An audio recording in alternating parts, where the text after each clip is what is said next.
Blessed are those who know how much they need to know before they know how little they know.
And this interior, don't feel like you are making a mistake. And I've actually had this is exhausting our people. My God, this is exhausting. Don't.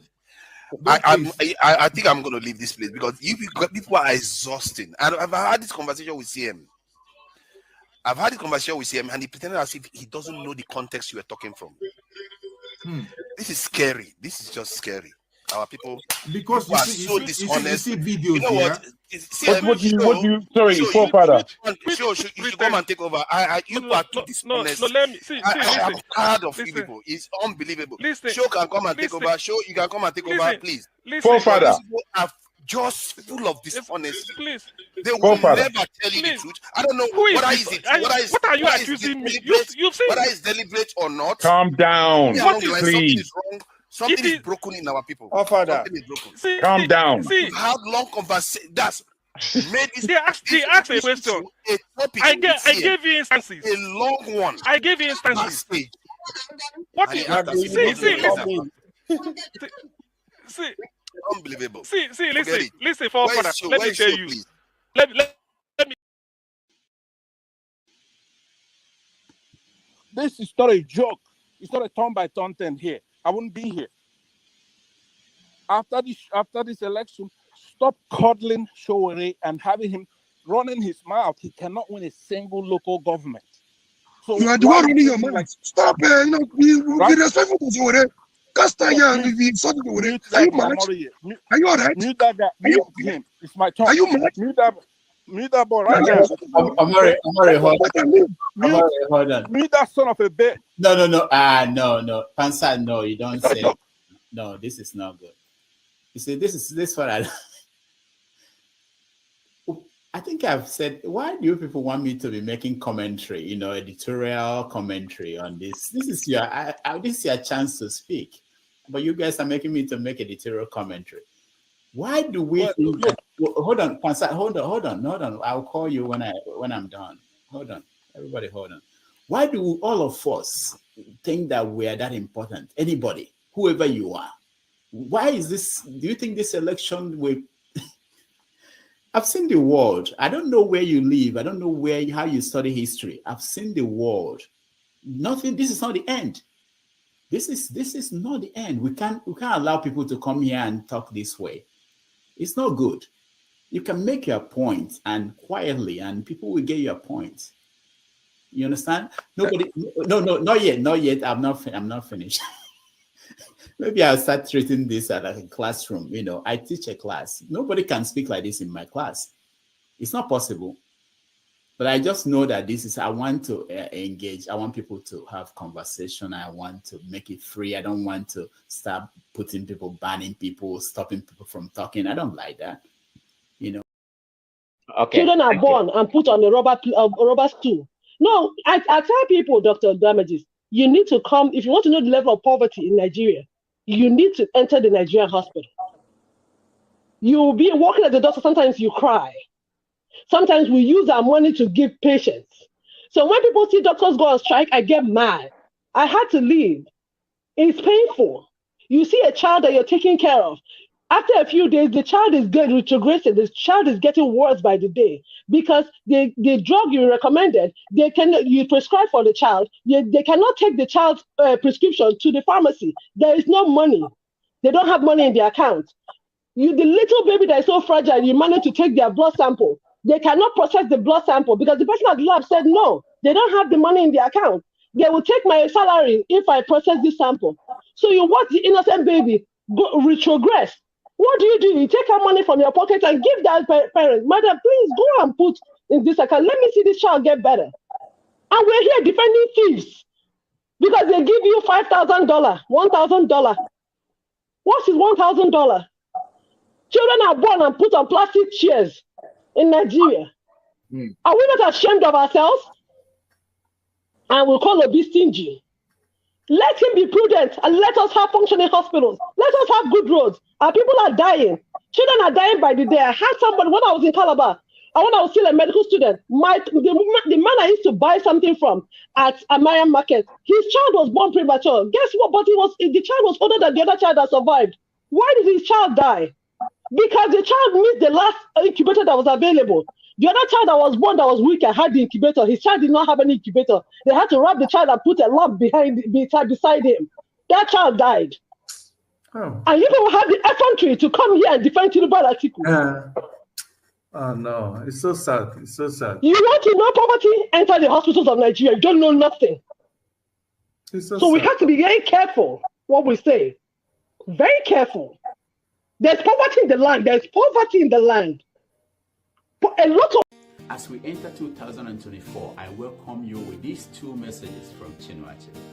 The first one goes into the heart of what is wrong with how we see others, and that is about stereotyping. On that, Chinua Achebe writes, stereotype. Thank you so much for watching. Thank you. Have you subscribed? Yes, you. Have you subscribed? You. Yeah, before you go, click. It's free. Click. That's it. Have you subscribed? You are laughing. Have you subscribed? Have you subscribed? Thank you. Thank you. I have nothing new to say. People are hungry. Let them die. It's their fault. Yeah, I'm supporting Tinubu 100%. You're supporting Tinubu? 100% to deal with Nigerians. Jeez. People like you. So that when next election comes, I will now see whether when people bring money, you will vote for them or you will do your conscience. Okudilio, nyekelanio, Olisamalugo mkoene menenua. Okudilio, nyekelanio, Chukuna malugo yobia diocha. Agaranya chogo kowe bili, agaranya chogo kowe rienio. Owe chuku bezie chuku. Nuche chukwa busigi fegemeo, nuche chukwa busia ifegemeo. Ni fosolo ne asi alibazie. Obe bebe agaranya muliba, obe wuru agaranya bibe solia, mano agaranya wa. Obe afyozi nipakwa.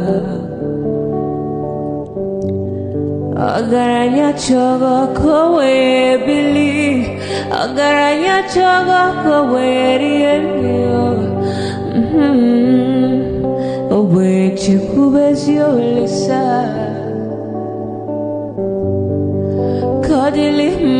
Kodili bemo, kodili wakema, kodili wanima.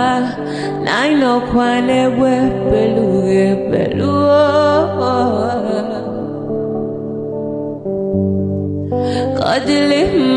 Kodili bemo, kodili kemo, kodili heyo. Ibedu ịgadị ezigbo iwo.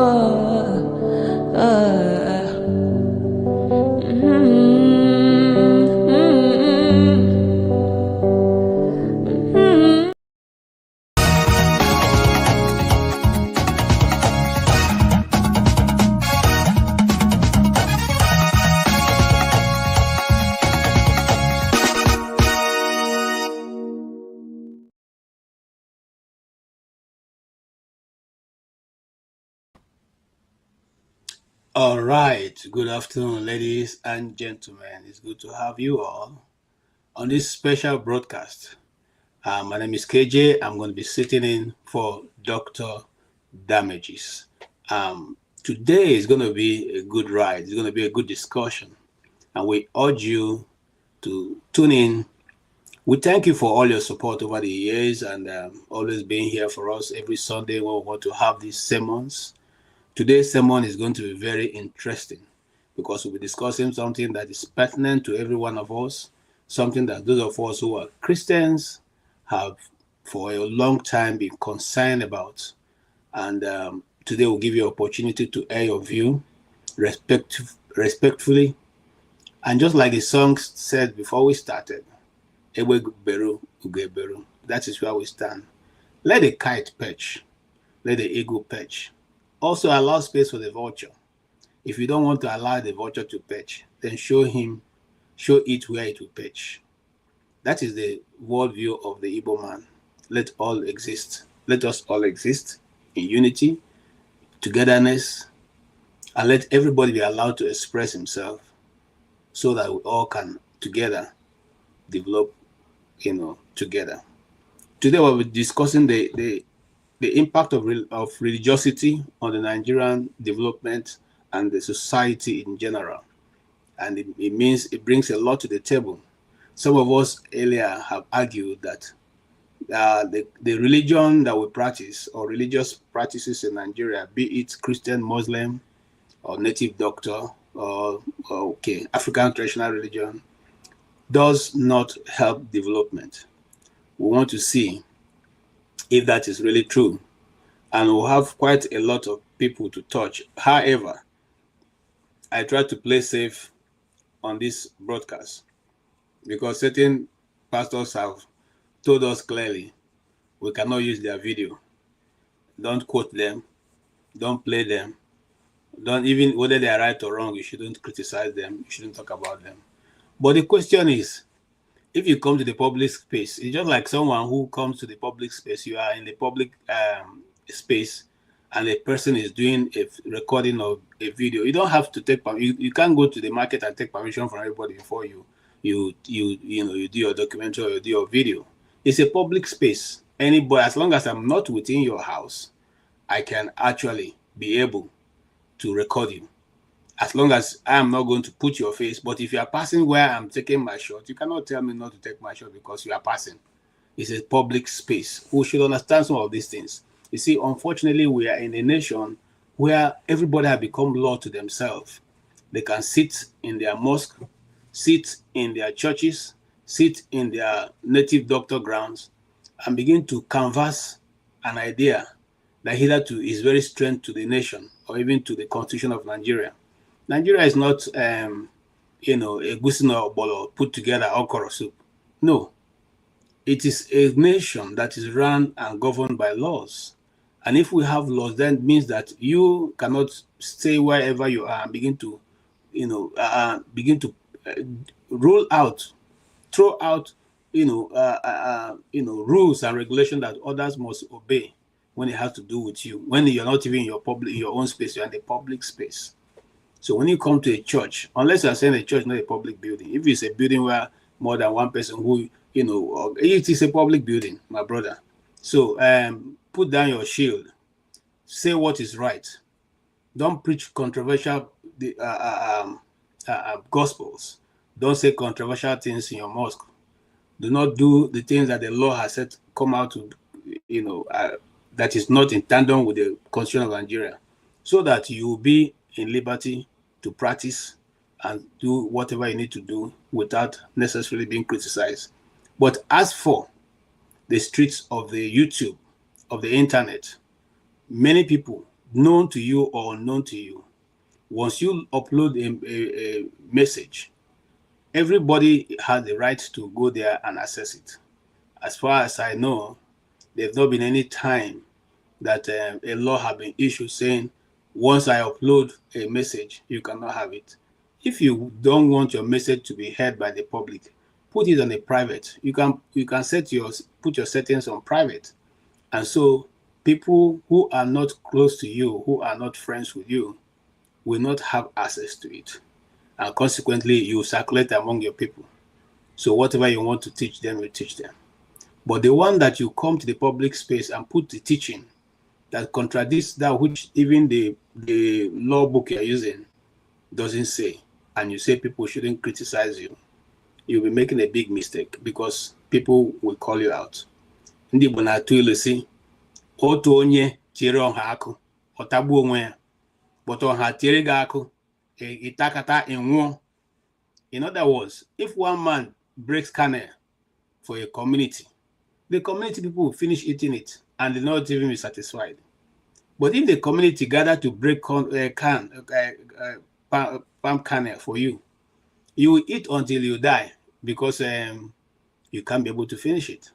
In other words, the majority will always be able to override whatever an individual is trying to put forward, especially if that individual is not speaking from the point of law.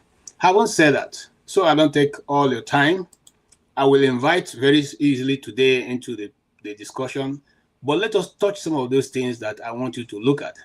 I will first start from Anambra State. This is a bit out of content. And then also, I wanted to touch some of the developments that have taken place in the Christendom, this week. And there's a training video of Pastor Paul Adefrasi. I can call him because he's a gentleman and I know him very well.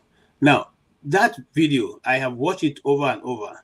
And those people who say he was carrying gun, please, he wasn't carrying any toy. He wasn't carrying anything.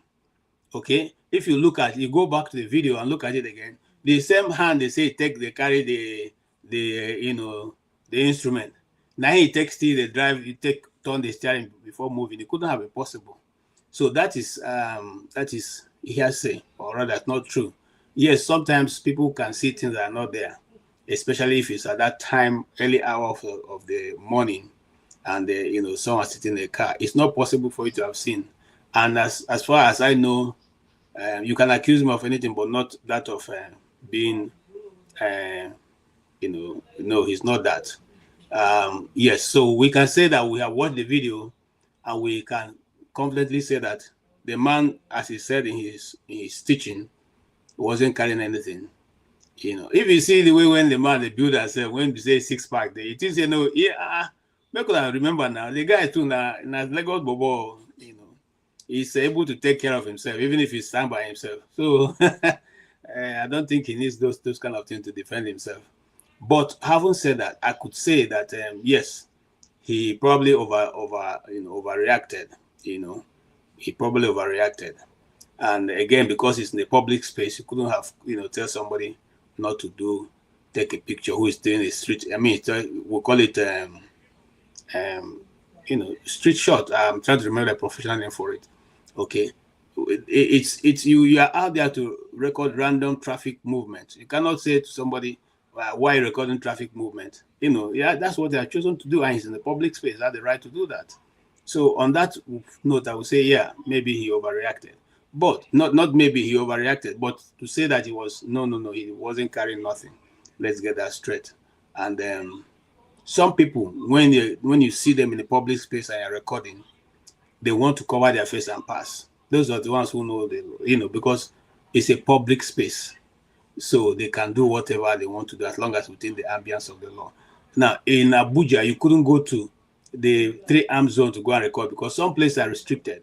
So if you need to go, I've done interviews and recordings around the 3-arm zone many times, but you need to get a police permit. And most times the police will give you people to stand with you to do because anybody can pick you, the army can pick you, the DSS can pick you, any other person can confront you when you're recording the 3-arm zone.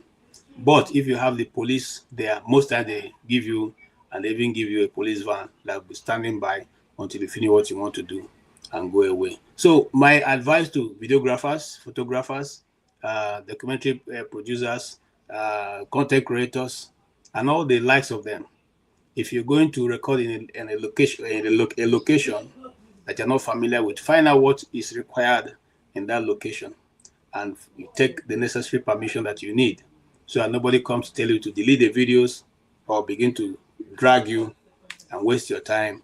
And that young man said he spends literally 8 hours trying to capture some of the videos he used, and after spending such a time, you don't want the police to come back and meet you and say, delete all that you have done, because you didn't get the proper permission. It's only in Nigeria also that I know that when you want to record in the airport, they tell you, you cannot record. The airport is, so if you go to record in the airport, make sure you get the necessary clearance from the police authority or from the airport authority so that you can record. Obviously, recording in Aso Villa is out of the way.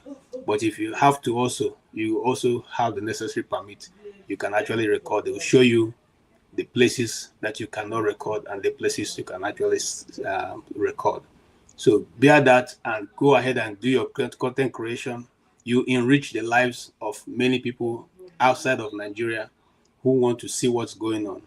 You tell us the stories in the way that we want to hear it, unfiltered and unprofessional. That's where the world is going. You guys are doing a great job, because if not for all the things you are doing in Nigeria, through your personal effort, we outside will not be able to understand or even know what's going on. So I clap for you guys, especially all those guys that, you guys know who I'm talking about. I won't mention you, you have gone beyond what I even expected you guys to do. God bless you all. Keep reporting. Always have your phone standby. Sometimes don't say because network is not good. Record, and when you get to where there's network, you can now upload your videos. Having said that, I want to take you to Anambra State. And Anambra have been in the news for all, the right reasons and the wrong reasons. First and foremost, there is this story of the Anambra native doctor, who are going to look at his story later on. But let's take an intro from this guy. I will be back.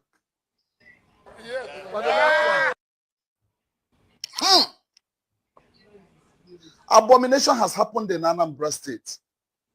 Please, I would like you to watch this video. I will be back. Bam! Abomination indeed has happened in Anambra State. And I thank the contributor of that video. I'll get his name later and put it in the comment section. He actually, illuminated what happened when Tinubu came to Anambra State. But I just wanted you to know that Anambra, we should start hearing about you guys for the right reasons, because great people come from Anambra State. Great people like Dr. Rudolph Okonkwo, who is AKA Dr. Damages, my dear friend and colleague, and all the great people, the Chima Amandas of this world, the Chino Acheves of this world. So Anambra is actually a guiding light for creative writing and in fact, writings and publishing and, all the likes of it. So we should always hear good news, including the good news of the Christendom. All right. So I don't take too much time. What is it that we're going to talk? What is I want to be talking about today? Where do we start now?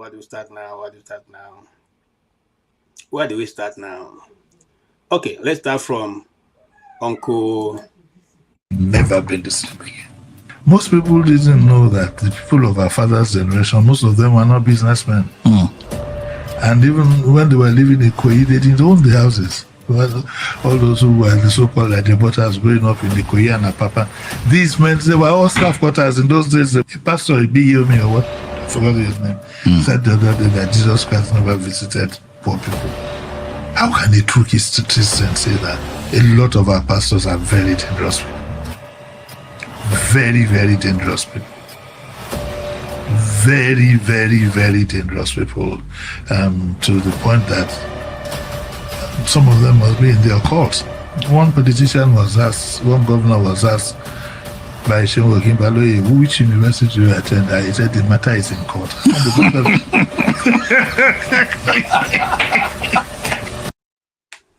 All right. We thank Nick's podcast. They are doing a great job. Those guys are wonderful.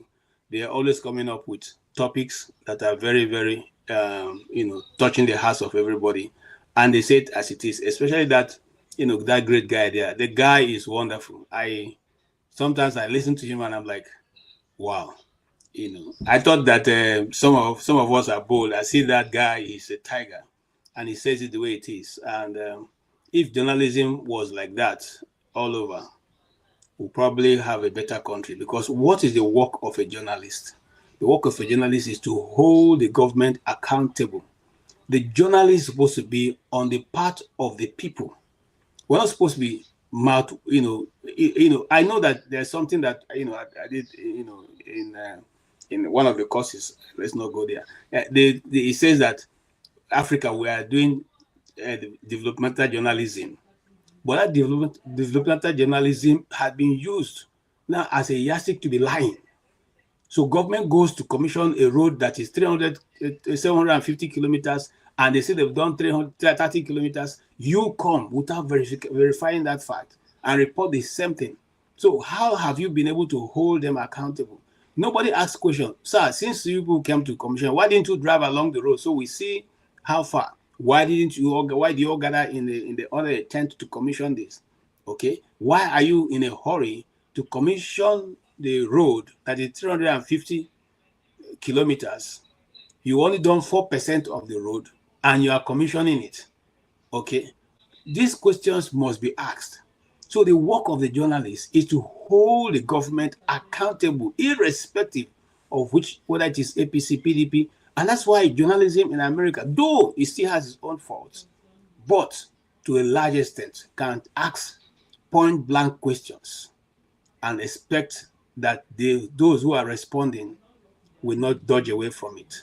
And even when they do dodge away from it, they put it back to them, and then put it back to them now brings me to my good friend, good friend in the sense that I see him almost on, every time and now and then. Okay. Rufai Oseni. Rufai Oseni is a great guy. You guys, look, truth be told, you can never like everything that a journalist will do. You can like them sometimes. You can hate them sometimes, depending on which side of divide you fall, depending on your biases. For instance, if you come and I have bias against Arise News because I noticed that they have not been reporting on Nnamdi Kanu's issue. On their trending issues, on their trending topics. Those trending topics, there's nothing that trends better than the story of Nnamdi Kanu. So I cannot say that they are not seeing it, but they refuse to report on that. I cannot shut them. Well, sometimes now I feel like I shouldn't go and listen, any longer. For a while now, said, sharing them and going somewhere else to listen. But the truth is, every media organization has a policy it will run on. And every journalist that is writing or reporting or producing documentary or whichever genre that you choose, you will lean to a direction. That direction may be of your biases, or it may be of the person who is paying for the cost of that broadcast. You cannot. Nyesinweke gives people money, and you line your cameras and your reporters and editors out there, and then he says, "I don't want to answer any question on. I don't want to ask any question on Abuja Road. Don't ask me that question." The man paid you money, so you can't ask that question.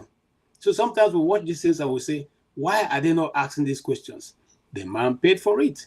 But if you walk to them, if the man was the public distant and you walk to him and you can ask many questions, at this point, he's not sponsoring it. Those are some of the dynamics that we have to follow. And listen, before some of you start saying, but why they have to collect the money?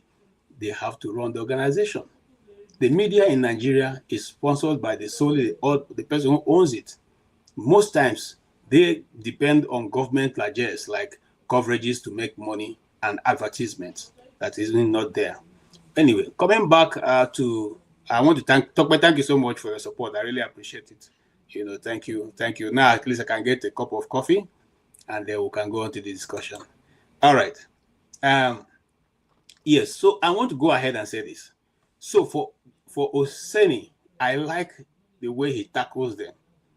So when there used to be a BBC program called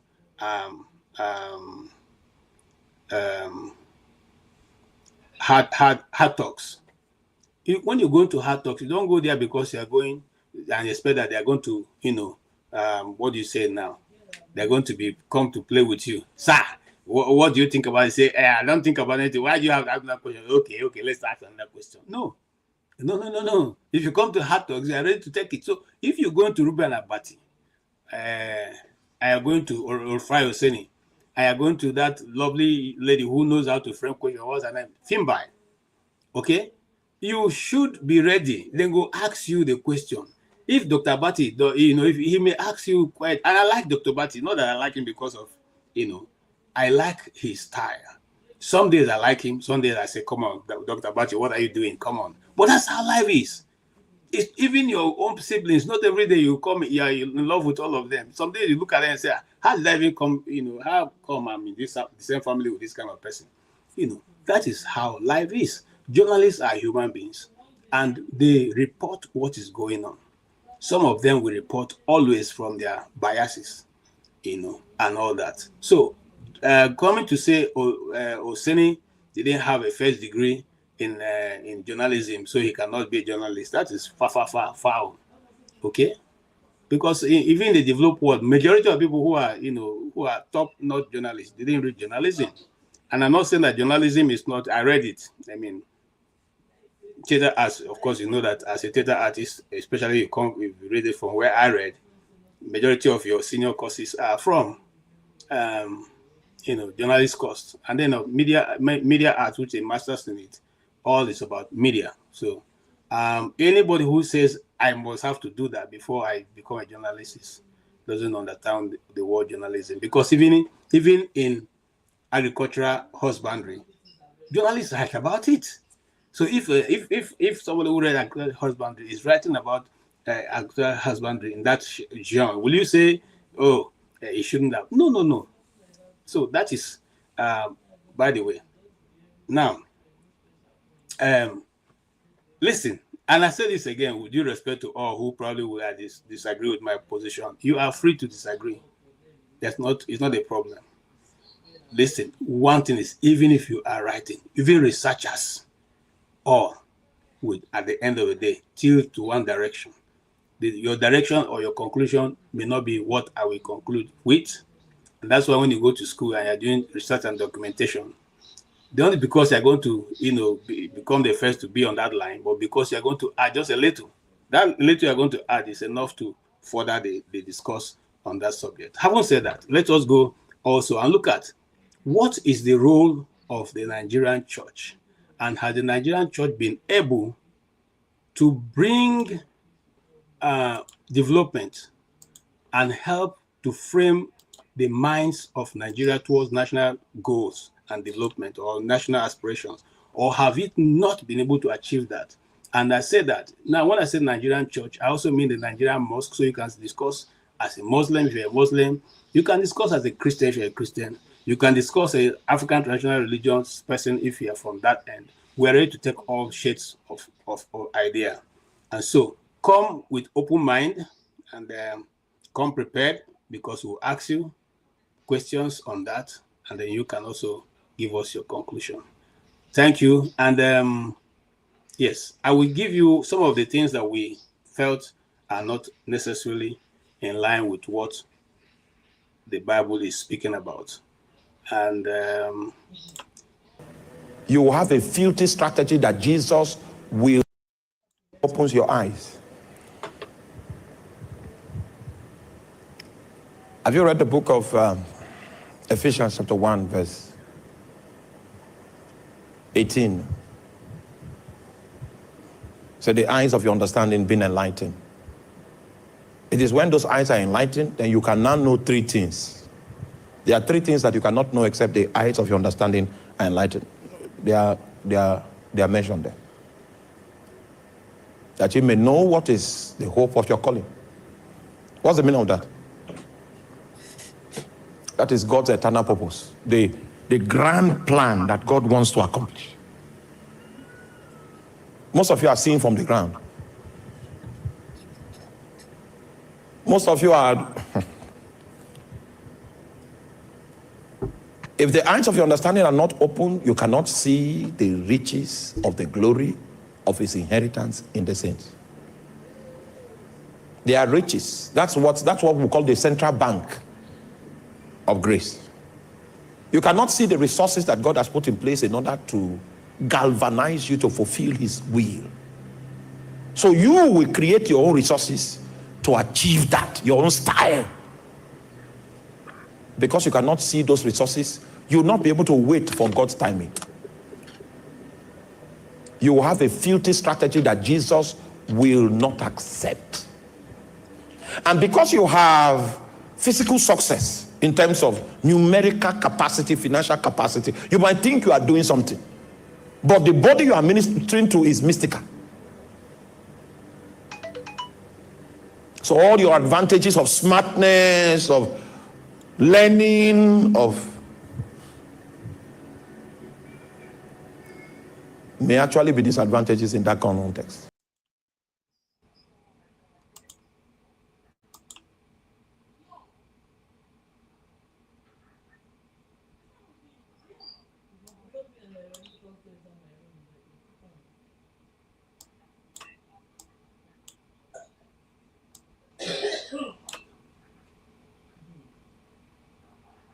Okay, I don't know for what reason why that picture is not playing. But let's go to this. To university, I couldn't be bothered. Yeah, you know, life was easy. You could go for summer, life was easy. But when I joined the Pirates, then with the pop. Okay, let me pause it there because our uncle has a lot of story to tell us, and he is being able to do good justice. The impact of religiosity on Nigerian development. Religiosity in Nigeria is one of the most Nigeria is one of the most religious countries around the globe, with over 80% of the population identifying as faithful. Either they are Christians, Muslims, or native doctors. African traditional religion, and all that. Religion permeates virtually every aspect of Nigerian life, including governance. They bring it to governance, and so sometimes when you say, "Why is this thing not happening?" Say, it's God, God will do it for us. Let us pray. Go back and pray. Recently, the military chief said, what is happening now, the situation in the security situation has gone beyond hand now. It is now left in the hand of God. Let us go to our various places to go and pray and ask God to bring succor to Nigeria. That is what a general in the Nigerian army is telling you. And so you begin to wonder, okay, so virtually every aspect of Nigerian life is, dotted with, religion and religiosity, from politics to and education to social values, community relations. This high degree of religiosity presents both opportunities and significant challenges for both national and personal development. Okay, so I will stop there from my script. I'll come back to you later on. So now, what we try to capture in the beginning is that religion, as much as it is, has it been positive to the Nigerian content, in the Nigerian social, social circle, or is it now being something we should be watchful of? Because numerous people, both Christians and Muslims, are making fabulous claims of certain things that we don't find in the book at all, or they are being manipulative of the system. Bear in mind, we are not running this to castigate religion. We are simply saying, are some people stepping beyond the boundary that hitherto we may even lose what we have been able to get? Because if they continue in this trajectory, younger people may begin to say there is no need to even continue that direction. But let me not put all my thoughts out there. Let me welcome the panelists who have graciously been here with us this Sunday for this Sunday sermon. I have Mr. Michael. Mr. Michael, welcome, sir. KJ, good morning, good afternoon, good evening, good everything to those listeners. And thank you again, KJ, for moderating. And I appreciate you for putting me on again. I think we touched about this briefly in some of the conversation with Adama some times ago. For me, and I would say this categorically, that's my own perspective. Religion has done a lot of damage to African development. Okay. Because yes, that's it. I put in a big platform, not only Nigeria. What is there? We'll come back to you. Let's also welcome Tony. Tony, you're welcome. Thank you, KJ. Greetings, everybody on the panel and those watching. I'm glad to be here. Thank you. Thank you so much. All right. Yes, sir. I can't see your name. Your name is... Sorry?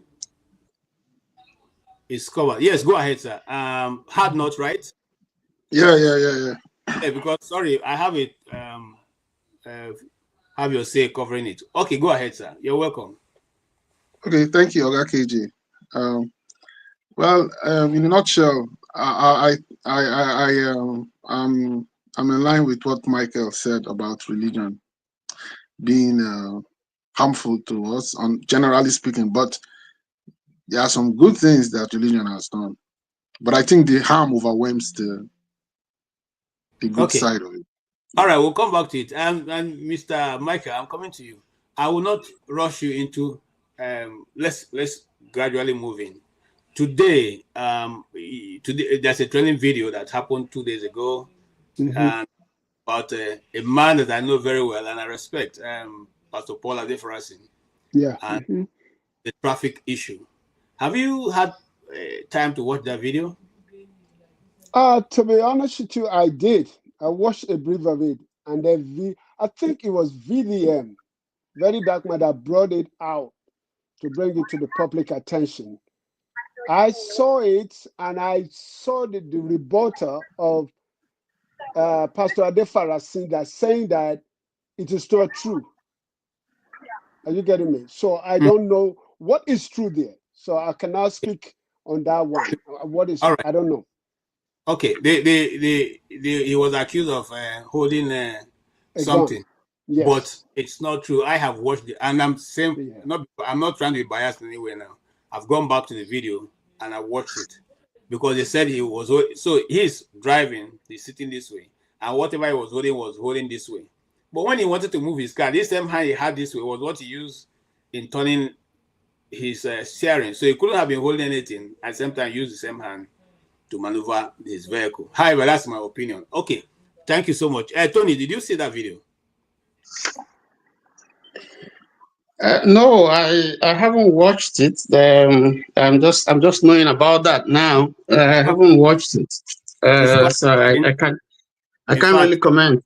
That the freeze had to do some special on it, and then the young man.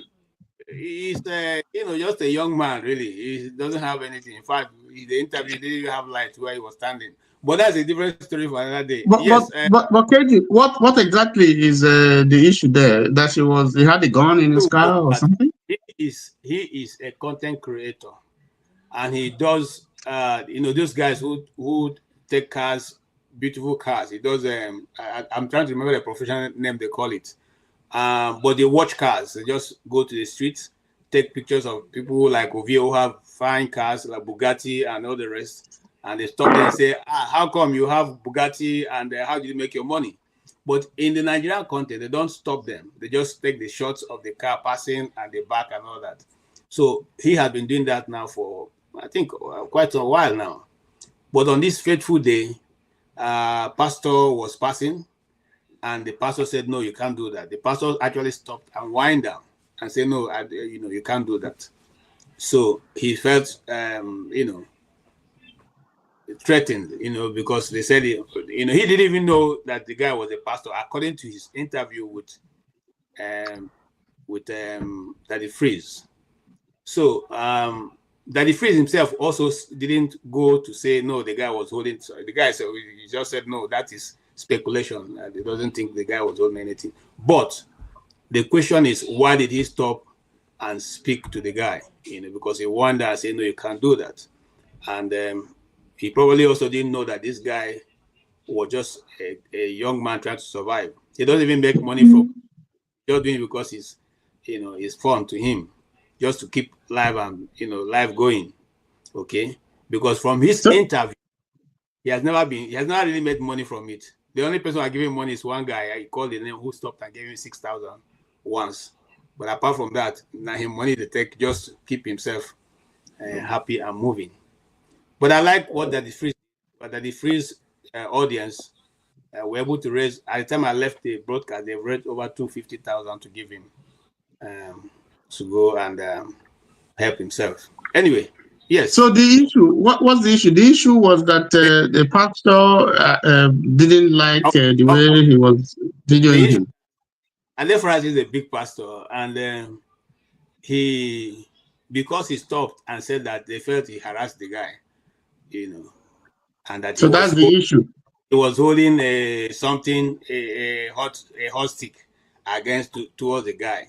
And my argument is this: I have closely interacted with him. He's like Ovie. He has 6-pack, well-built guy. I mean, who ran the street of Lagos? You know, those who know him before he became a pastor will know that. I know him very well. He's married to. I don't know which one. I don't know which one. There are 2 of them. The one that came to our program is the elder brother of this one. This one is following him directly. Paul. Yes. I know him. I know their dad was a chief judge. I know their mom. I used to attend the church where I used to attend. I know at least Paul is married to somebody from my town. I know a little bit of his life history before. They were all bad guys. Yeah. And then became born again. Yeah. And then they became pastors. 2 great pastors from that family. Father nice, you know, and so on. But if you ask me if he wasn't a pastor, would there be news? No. I mean, you stop somebody, and they said, "No, I don't want to be videoed." What's the problem with that? Nothing. Tony, why should I make Tony? news? Yeah, KJ, give me a second. Tony, you just say one thing that is very important. If he wasn't a pastor, would there be any issue? Will he make news? That is the perception of what we have in that. People look at you, they judge you. Because being a man of God or a pastor, that is a level of what you can do or what you cannot do. They create that just to make sure that, you know, what is exactly happened. That's our society. So they expected certain behavior from him. So when they see the negative, even him whining and talking to that young boy, as a pastor, is supposed to forgive or walk away from any distance. So I think that's the issue that is making things going wide than what it should be. We don't know the facts. We don't know the facts. We need to hear from the pastor. I mean, it takes 2, you know. Spoken in his church today, and he said that they accuse him of. I mean, what will he be carrying a hot iron for? Okay, that he whatever they accuse him of didn't happen, but you could see in the video that he stopped and said to the guy, "No, you don't do that." He one day and said, "Don't do that," and then moved away. Okay, if I know him, I'm just coming from the perspective of knowing, you know, a bit of their family. He wants to remain private. He wants to remain private all the time. So, but if you ask me again, I will say there wasn't any need because your car, you already is wind up. You are in the traffic. You could have just simply continued. So, but he didn't continue. He stopped and said, "No, you can't do that." Well, KJ, Nigeria is a horrible place now. A lot of things happen. Suddenly you are driving and you find someone videoing you. I think you if you stop and wind down and say what's wrong, what's going on here, I won't fault you. You are correct. Whether you're a pastor, you're a bishop, you are a native doctor, or you're a politician, or so on and so forth. I mean, if you say I don't want you to video me, you won't do that here. If the person says, "Listen, stop! I don't want you to video me," You will respect the person and you drive away. Yeah, I agree with you. All right, I'll go back to you. Hard Knocks, you're welcome. Okay, so I'm not responding to what you just said, right? I didn't watch the video, but I was gonna say, I think also the problem we have with religion is, I think the way the way we mismanage some things, I think we also mismanage religion. Just the way we mismanage democracy, they bring some form of things like the British, they introduced tertiary institutions.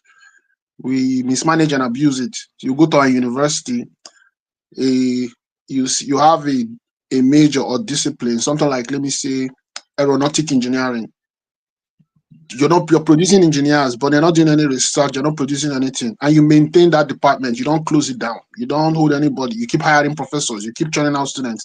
So in the same vein, we have also abused religion. Because I think the we are black people, we are kind of molded in a way that we pander too much to religion. It's hard for us to moderate common sense and spiritual things. So some people, like, let me say, Europeans, they've used religion for some good cause to kind of organize their society, morality, push science and technology. They adapt, they change. So they say religion in one hand, but on the other time they understand that it's beyond religion. You have to be practical, you have to protect yourself, you have to build weapons, you have to do research. Now with what we've done with that religion, we've divided ourselves, the religion blocks our brain. That's why if you're talking to an African that is really religious, you can't really, you become frustrated if you're trying to tell him no. Can I ask you a question? Yeah. Did being religious stop you from thinking? Oh yeah, it can actually stop you from thinking. So yeah. So let me give so like I'm in the US now, So when I was in Nigeria, I was very, very religious, man. So there's some things you tell me, I'll tell you, hey, no, look, I will fight you. I will even die, possibly. But when I now came here and I started going to church, so I was born a Catholic, and I started going to the churches here. I started seeing some things, noticing things, watching. I started saying, oh boy, there's something. I started thinking. And once I started thinking, it now became hard. The two cannot go pari passu. You can't be that, yeah. All right, we will think about. We will interrogate this idea that you have, because I think it's misplaced. Because if the Bible says, "Come, let us reason together," okay, it means that there's some form of thinking God expects each and every one of us to think about. So if people use the printed words of God to manipulate, it doesn't necessarily mean that is what it is. But we'll come back to it. So today, I said here on this program, we're going to keep holding this discussion until we're able to get a very critical understanding of what people are missing and why what is going on is going on. Because if you, as a professor, can go and sit in a class, or sorry, in a mosque or in a church, or go to a native practice list, and you see what they are doing that is contrary to what you, even with your thinking, is, and the person you are sitting under doesn't even have a first degree, it calls to ask what kind of person you are. You understand what I'm saying? So, but we'll get to that point. I want to welcome Mr. Mazi Okpara. Yes, Ovie, my man. Wassalamu alaikum, Jama. Ekula salam, Jamaka, Barakamude Waha. So, where is we? Where is we? Are we talking about the goodness or the badness of religions to us? I still just try to ride into it. Why? What happened in Lagos 2 days ago? That is, kind of trending right now in Nigeria with Pastor Paul Adefarasin. What's your take on it? I'm just hearing it for the first time from you right now, so I don't know. Okay. When it comes to news, I know I've been out of Nigeria for like 3 months now when it comes to news. No, 1 month precisely. So I know they pay attention to. I think sometimes you need it to have to organize yourself to come back to Now, reality. now distraction. There are more serious things happening around the world that deserve 110 attention than the distraction that is happening in Nigeria. So that's all. That's not that I stay off news, but I focus on the changing world. That's why I said my name, the technocracy versus democracy. That's what is happening right now. Okay. Maybe at the end of the all the two, we will not have democracy as we have it. So I'm more, that's where my focus is. Thank you. Tony, you have spoken on this, right? So let us go to our brother Mazi Okpara. You're welcome, sir. Yeah, are you talking about good evening from here, KJ and my fellow brethren? We're talking about the incident that is trending in Nigeria, that a particular pastor said you cannot record him, and that's a crime, And like what Tony has said, if he wasn't a pastor, will he have made news for somebody stopping in his Range Rover and saying, "Look, I don't want you to take pictures of me," Would that have been a problem if he wasn't a pastor? Actually, okay, I watched the video, that is you are talking about now, and that pastor has been a controversial pastor somehow, So he has been a controversial pastor, and moreover, I think, these people sometimes they are bigger than the institution. That is the problem. A country where those people or some people are more powerful than the constitution. That's where what you get in a country of ours called Nigeria. Look at what he was trying to. Even today, he was even saying that wasn't a pistol. It wasn't it wasn't a firearm. Then, but he didn't say what that thing was. What he had, in the hand. He didn't say what it was. He just, talking to his congregation, and he was saying that this is not a firearm. But what was that? So it's just, and he was even accusing that the guy that recognized that guy wanted to make money out of him from that thing. He was saying he wanted to make money makers and this and that. He refused to acknowledge his mistakes. I'm not, for me now, I won't say exactly what happened, because if you look at that video very, very closely, you will see him with that thing. But pistols, firearms differ. Some are bigger, some are smaller, some are shorter, some are longer. So but he's denying it. He's saying that it's not a firearm, and his congregation agreed with him. Some people agreed with him, some people did not.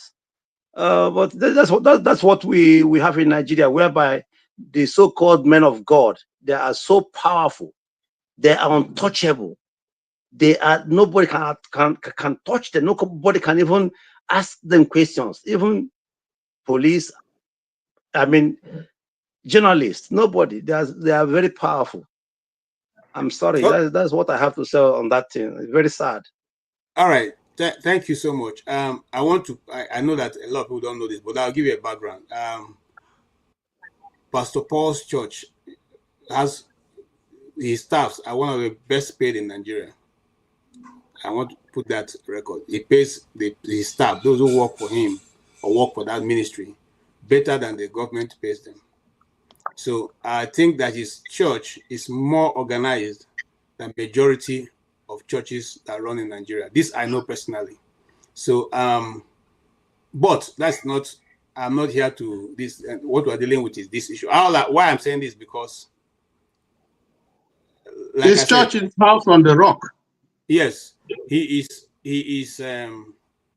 Sometimes, like I said when we started this program, we said so. It's not every time that even we as journalists like other colleagues of ours. So sometimes you don't agree with what they say and they stand, but it's okay. That's their view. That's why people are different. They have different faces.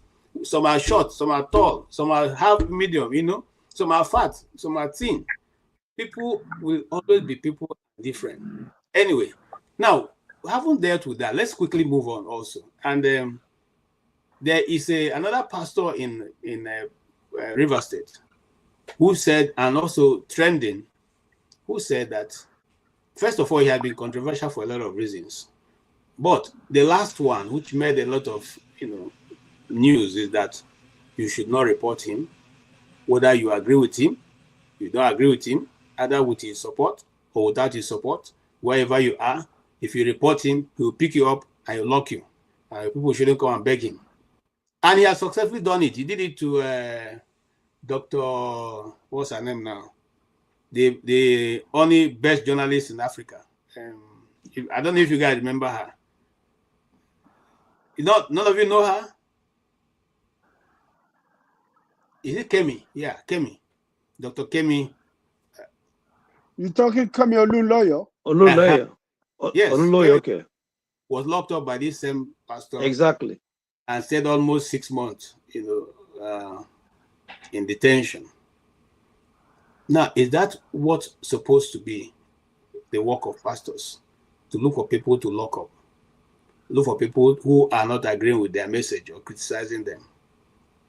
Because even Jesus, who we are all following, who indeed brought about what we are following as Christianity today, they locked him up. They spat on his face. They beat him. They took off his robe and naked him. In fact, the Catholics are being nice by putting that robe around his waist. He was naked. He was totally stripped naked. Okay? And these are people he created. He created the people. If we go by our teaching. So if he did not kill all of the people who did this to him, if he didn't call down, because Peter, when he came to be arrested, and I'm laying the foundation for discussion, took out his knife, sliced off the ear of one of the soldiers, and this is what Jesus' response. It's not about knife. If I needed soldiers, I can call down a legion. A legion is 12,000 angels to defend me. Now, if that be the case, why are pastors too concerned about defending their integrity when they have nothing? The person who founded, who they are following, who they claim to be servants of, didn't defend his integrity. Why are they too concerned about their integrity and defending who they are? I come to you, Mr. Michael. Okay, you want me to give an answer to that, right? Yes. And go ahead. I beg your pardon. I won't be controversial because first of all, you have to remember this. The religion aspect of what me and you, all of us here who are old enough to grow up, is different from what they have today. Because I remember when we were growing up, most of us went to missionary school. And you see all those people, all they do is about sacrifice. How many of those Catholic missionaries, all those missionaries, you see them driving or flying a plane? But today, let's come to what is happening today. Religion, like a lot of people say, which is true, when you see it, it has become a business. So for anybody to stand up, to come and say anything about my business, about what my prosperity is going to be like, I will do everything possible, of course, to protect it. And I will make sure that I have every right, because you can remember when I was going, I went to missionary school.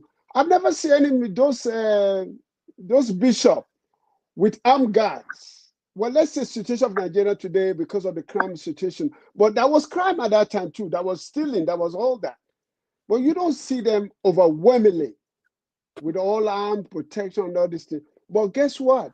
Because now today, all what the church preaches is about prosperity. And this is why I'm glad that we're bringing this topic, because I, for one, I questioned Christianity today in a deep conversation. Because when I look back to the history of our aspect of African people, this thing, when we come to the reality of it, is a foreign religion we have adopted. But we did it. We did not go in there because we overwhelmingly said, okay, look, what Hart talk about. Developing world, we are all a developing world. There's a religion here, there's Christianity and all this thing, but it's functioning. But Nigerian own is not. You have people, because when I went to Nigeria, you see Nigeria. Please permit me to say this. How can you be working as a businessman or working for government? Monday, you go to church. Tuesday, you go to church. Wednesday, you go to church. Every single day. When do you have time to be productive economically to the society? Please, you guys help me out. We're living in the diaspora. We go to church on Sundays, or we go to church anytime we want, and we still function. But Nigerian situation is not like that. But because they have deviated from the right perspective of what religion is supposed to be. Religion is supposed to guide us morally, to push us forward. And the essence of what I studied about history of religion and African is that the colonizers, they came with religion too, not for us to develop, but to be able to read the Bible and interpret it. Because if you look at it, tell me any African country besides South Africa that have benefited developmentally with all this education that we have. Is the missionary that started education in Africa. The Islamic does not bring education to Africa. They do not. It's only Christianity that brings education. So look at that. All the education that we acquire, what are we achieving with it? So that is my issue about religions today, because majority, because of the situation of Africa, or let's be specifically where we come from, Nigeria. Religions have become a business. Go to every corner in Nigeria today, that's a religion. And what is it about? He does not allow the people, because when they preach to you, God will do it, God will provide, God will provide, when is God going to provide? That for me to, like you say, Ahmad has said it, Akejana, this is why I disagree with you a little bit, because when you so much absorbed into religion, my brother, you don't think about anything else. If anything that everybody say, you will never believe it, because you will consider it as the devil saying that. Is this if a man goes to church every day and you tell him, say, look, why don't you devote 20 or devote certain times of you going to church every day to make a business? They will tell you are a canal. You are thinking of. So that's the issue. So when we take religion, that's why we African people were so spiritual. That's why religion controls us. Because African people, we are so spiritual. That is the issue. Thank you. Let me give other people a chance. Thank you. Thank you so much. Yes, Mr. Hardnot, you heard him. Africans are so religious and spiritual, and sometimes it's now affecting our ability to think. Were we this religious when started from Africa? So I missed. You said, were we this religious when what? When development, the modern development from Egypt, at least that's okay. How far. Okay, well, and still the first the world is in Ethiopia. Am I right? Okay, well, all right. So go ahead, sir. Sorry, I'm not putting words in your mouth. Okay, I don't. I'm not sure. Where where our religious inclinations came from, but just judging at least history as recent as we can see it, and then present day world, you can actually see that we are a people that are we are given or susceptible to religious manipulations, and I agree with Michael when he says that we are influenced by foreign religion and all that, but I think I would disagree when you categorically say that Islam has not brought education and Christianity brought education. Western style education is not the only form of education. Islamic scholars they write in Arabic. They taught the northerners. So if you meet a northerner, he will teach you Arabic. That's part of education. And then we know that sciences and mathematics and all that, that the Arabians, they held their own. The Persians, they did, they were forerunner scientists and all that. We know that. Well, so my thing with Africa is my problem, because the context of this whole thing, our main topic is how religion is affecting us. The thing is that religion is dividing us so much. I don't know. It looks like so KJ, from the way you sounded, it looks like you really believe in the Bible. And so for me, first of all, the question I like to ask anybody I come against is, why will God divide us so much? I'm a Christian because I was born into, I didn't choose. Most Muslims are Muslims because they were born into Islam. Most Christians are Christians because they are born into Christianity. So we didn't have any choice. And then when you go and ask a person now, these Muslims, will they make heaven? The Christians will tell you no, except they accept Jesus as their personal Lord and Savior. If you ask the Muslims, I'm not really sure what they think. I think they also think that Christians will go to hellfire. Then when you go to the Christians, if you meet a Catholic, I ask him, will the Protestants make heaven? We believe no, that they are misguided and they are heading for hellfire. And if you ask the Protestants, they are very sure that Catholics will wind up in the hottest part of hell. And then if you go among the Protestants, from one church to the other, they are convinced that these people are doing the wrong thing. And okay, so then when you're caught up in this kind of division, where do you now get time and space to talk about how to manufacture a nuclear bomb? How to go to space? Because when you start talking, someone will come and tell you, leave those things. Those are things of the flesh. That God will protect you. But the Pope in the Vatican is a country. They have one of the highest security network and intelligence system. They collaborate with FBI, Mossad, CIA to protect the Pope. There is no spiritual anything, whatever. You might think that is spiritual, but I know that's not what they are doing. It's man-made, man effort, man thinking, man initiation, the brain. So if the Pope is protecting himself with all of this science and technology, then a priest posted to. So let me tell you a story. One day I went to church, and one man, he is a priest. He came from Cameroon to beg for money in the church. He's here in the US, and we were only two black people in the church. And he was talking about how Boko Haram has been harassing, killing people, and that they need money.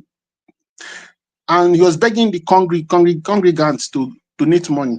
He now said if everybody can give $200, that it will be very helpful. He now said, we shall not fight them with guns and bullets. We shall fight them with the Holy Rosary and chaplet. So as I was sitting in there, I became ashamed, because even some of the white people there started walking out, because they know that's hypocrisy. How can you be fighting people that are using rockets, launcher, whatever, with chaplet? You see that?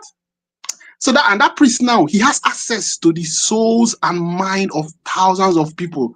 And in Cameroon, he will stand in the pulpit every Sunday, and he'll be feeding them all these things. Then how are we going to progress as Africans?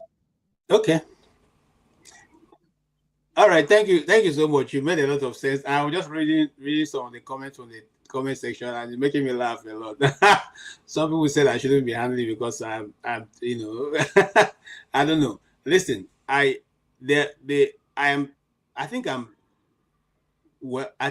me put a disclaimer. I'm a Christian, and not only a Christian, I'm prophetic. I believe in the hardest form of, that's the hardest core of Christianity. Those who think they understand the mind of God, and with such authority they speak.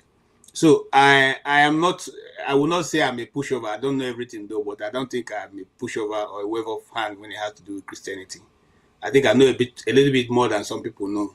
So, but having said that, there are certain things that we as the Christendom don't teach our people, and that is the word sovereignty. Sovereignty.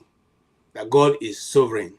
And when you are sovereign, you can do whatever that you choose to do.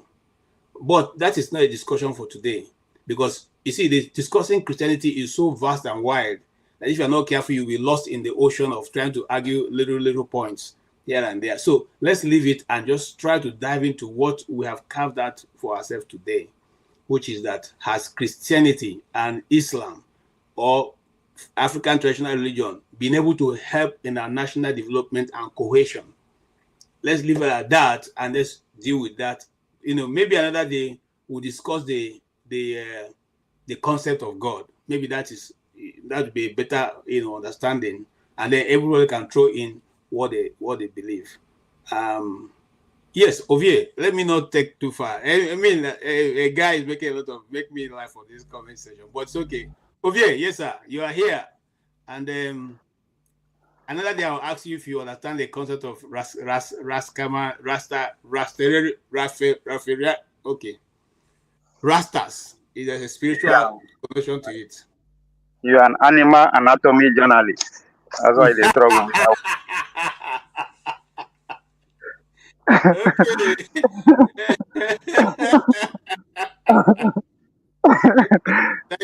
Thank you.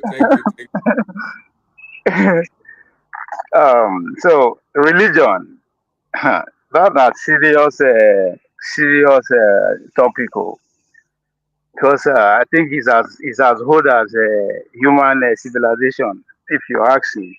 And I have 3 points that I would like to talk from when it comes to this religion. Today, Nigeria, the government of America as we have it today, and where it's going, if it succeeds, and pretty much where the ideology that is going to govern the technology that is upon us today, that's where it's going to. That's why religion is still very much important, and the history of it. As far as Nigeria is concerned, I think I've always said it here that economically we are not free yet. We are still slaves. We are still conquered, and that is like that because the two religion, the two ideology, the Islamic religion, and the Catholic, because Catholic na like PDP, then every other party for na like the PDP, they gave birth to pretty much every other thing when it comes to the modern religion. So, and I don't know, anybody can correct me if I'm wrong. I don't think in today's world there's nowhere where the two religion they share power back to back the way they do in Nigeria. One has to lead. And until we arrive at that point, before the people, the ideology that we galvanize the people to go for economic freedom, because then another civil war goes, another war entirely goes. So in as far as these two ideology are still in contest, we might disagree, we might not see the way it's, but it's very much in contest. None of them, one has to lead, but only God knows how long it's going to take. I said that to say you have to go back to history. I think Pulo, I don't know if he's going to show up today. Last week he was trying to allude to the Crusaders. If anybody ever read the history of the Crusaders, the Crusaders are pretty much the Germans of those days, the Persians of those days, and some of the Roman, these Germans come together, begin cause havoc around pretty much around the world then, but they were now later contracted by the Roman Empire, by the Pope, to go, which they carried their scavenger up to the Arab Empire, to the Arab Empire of those days, and overthrow. I think that's what Polo was trying to allude to last week. So we're talking about 6, 7, 8, 9 century. So this is dated all the way back. So the tussle, the fight between them would go way back, and it's an instrument of colonization. That is how it came to us. There are two instruments they use: force and speaking to our minds. And the easiest way to do that, they don't allow us to read book, they don't teach us. Now, the Christian, especially away from the South. And again, Pulo he's always trying to point out the dichotomy between the Arab and the Islam, that they are two different things. He is right in a way, but Again, the Arab, we not going to know the Arab today, maybe without the head of the Islamic ideology. I said maybe because the modern agricultural revolution started from the Arab world, back from 7th century. So that's why I said maybe we for no hear the word as we hear today without that, but on their own they are very, very much advanced. So this one will come all the way. But now coming to when I talk about the government of Trump today, people are carried away with the drama of Elon Musk and Trump. The two of them represent two movements that is going on. Two movements. Elon Musk is everybody thinking about Doge or no, all those ones are distraction. At the core of it is how do we move the government as we have it today from the hands of politicians to technocrats, experts, engineers, and AI. That's where the technocracy come on. And I say he never lost, even though all this drama, all these things they go on, because the guy that is taking over that Doge is called Roosevelt. Roosevelt is one of the author of the Project 2025. When I recommend that book to go at it 2025. So and the man, if you now listen to the when they go to streaming at the house, they are asking, "Are you a Christian nationalist?" That question only took more than 10 minutes. They were going back and forth. And if you pay attention to the debate that is going on in the world of AI, yes, it's not just the nation that will control the AI that matters, but the ideology that will also control it. That is where Roosevelt comes into play. He currently is the head of budget and management at the federal level. So that is the ideology that is at war with the technocrats of the Silicon Valleys of today that we are seeing. So there's also the religion that we are seeing today, the Christian religion that we are seeing today may come up again and govern the space called America just the way it was before. So when they say make America against another, all these are ready that responding to a very singular direction. And again, you also have to understand the singularity movements too. So you speak to all this. So the religion that is so is deeper than that. That's why I say it's a very broad we try to narrow it down. we are enslaved with the two Abrahamic religions. Until one of them win, we no go find a way to develop ourselves as we should be. All right, thank you. I'm trying to narrow down so we don't go too wide and then we'll not be able to tie it at the end of the day. So I will say to Mr. Tony, how does religious violence hinder Nigerian social economic progress? Have we been able to manage, just like Ovie has said, and a guest of ours tried to emphasize here, that what they are doing now is what the Christian nationalists or the Crusaders or the days that were described as the dark days, they did it. So now they've woken up and they want to start their own. Have we been able to manage this diversity in Nigeria? While you're thinking about that, I need to also play to you what some of us or some of Nigerian people have been able to say concerning religion.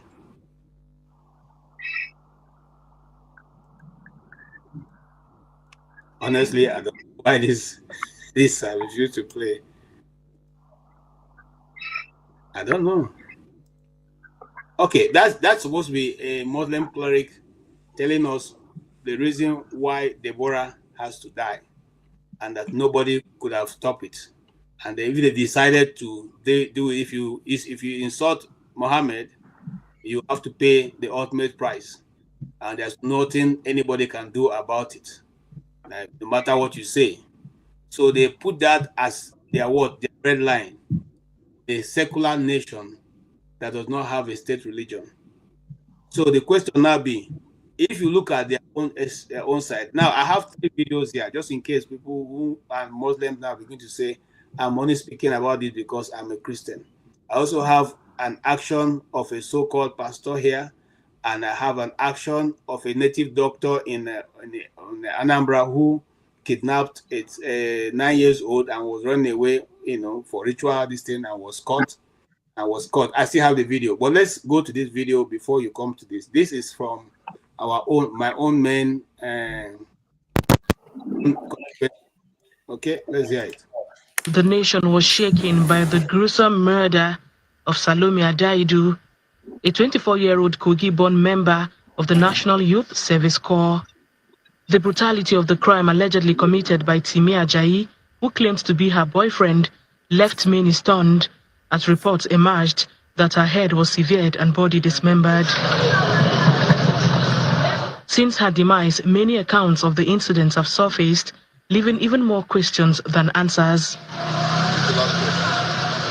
Channels Television visits the residence of her family at Nyanya community, a satellite town nestled between Nasarawa State and the nation's capital, Abuja. The family, friends and neighbors are still mourning her loss. Salome is gentle. She's beautiful. She's brilliant. They describe the deceased as an intelligent, respectful and reserved young lady built to finalize her service in March, who had ambitions painfully cut short. Salome was someone that had ambition. She wanted to be like her boss, the person she's working with. That was the kind of person she wanted to be. She had too much ambition. Reeling from pain, the family seeks answers, trusting authorities to unravel the circumstances surrounding the incident.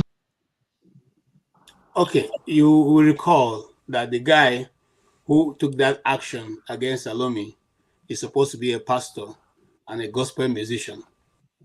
So you find out that he, even as a pastor, when asked, he has no regret whatsoever.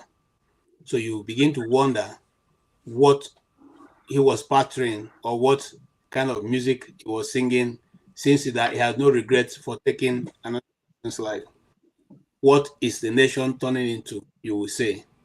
I also have another video here, and like I said, I played earlier, traditional rulers in Anambra State came together to give Tinubu a title that every Igbo man who hears it shudders and wonders how that is possible. So we are dealing with all the levels or the stratas of religiosity in Nigeria, be it traditional, be it native, whatever you call it. And then, yes, so you can go ahead, Tony. I think I've been able to lay enough confusion for you to take your swab. Okay, greetings again, everybody. KJ, I think that we really need to focus on the title. You try to redefine it for us. I think the title is Impact of Religiosity on Nigeria's Development, Exploring the Disconnect. Thank you, my brother. Thank you, my brother. Exploring the disconnect between spirituality and societal progress. We're just, going about and not really addressing this title, And if we go that way, we're just going to be talking about individuals and talking about, which is really not the focus of this, of what we have here. We're talking about development. We're talking about how religion has impacted society. But the title here has already taken a stand, taken a position. There's a disconnect. So we have to interrogate that title first of all. Is there really a disconnect? And if there's a disconnect in what areas and so on and so forth. And then if we have to address specifically what is the relationship between spirituality and society, because we're just talking about churches and talking about individuals and so on, which for me is actually not focusing on the title. How has spirituality impacted our society? Man is a spiritual being, whether you like it or not. It doesn't mean that you have to belong to a religion. If you look at our cosmology, the Igbo cosmology, there is morals, there is ethics, and all of them are woven into what society, what religion talks about, or what we practically know as spirituality. It's not just worshiping God, even though that is part of it. And your understanding of God and who you worship and also doesn't mean that you have to be a Christian or Muslim or traditional African. There are so many forms and expressions of religion in the world. And so how have the practice our spirituality affected the way we interact with society, in this case, Nigeria. And I think that if we begin to interrogate that, then we can really address this question properly. Instead of talking about what one pastor said or what one imam said or what one native doctor said. That for me is really not addressing the title. First of all, let me say that everything that most religions preach or faiths, if you want to talk about that, have something to do with morals. They have something to do with ethics. They have something to do with your personal relationship, how you relate with society and the supra-empirical. So it recognizes that you're a man, okay, and most of them recognize, that there is a supreme being to whom we are responsible to. If you look at the Igbo cosmology, this supreme being is divided into various. There's a being that deals with fertility, the being that deals with agriculture and so on and so forth, depending on how these things are expressed.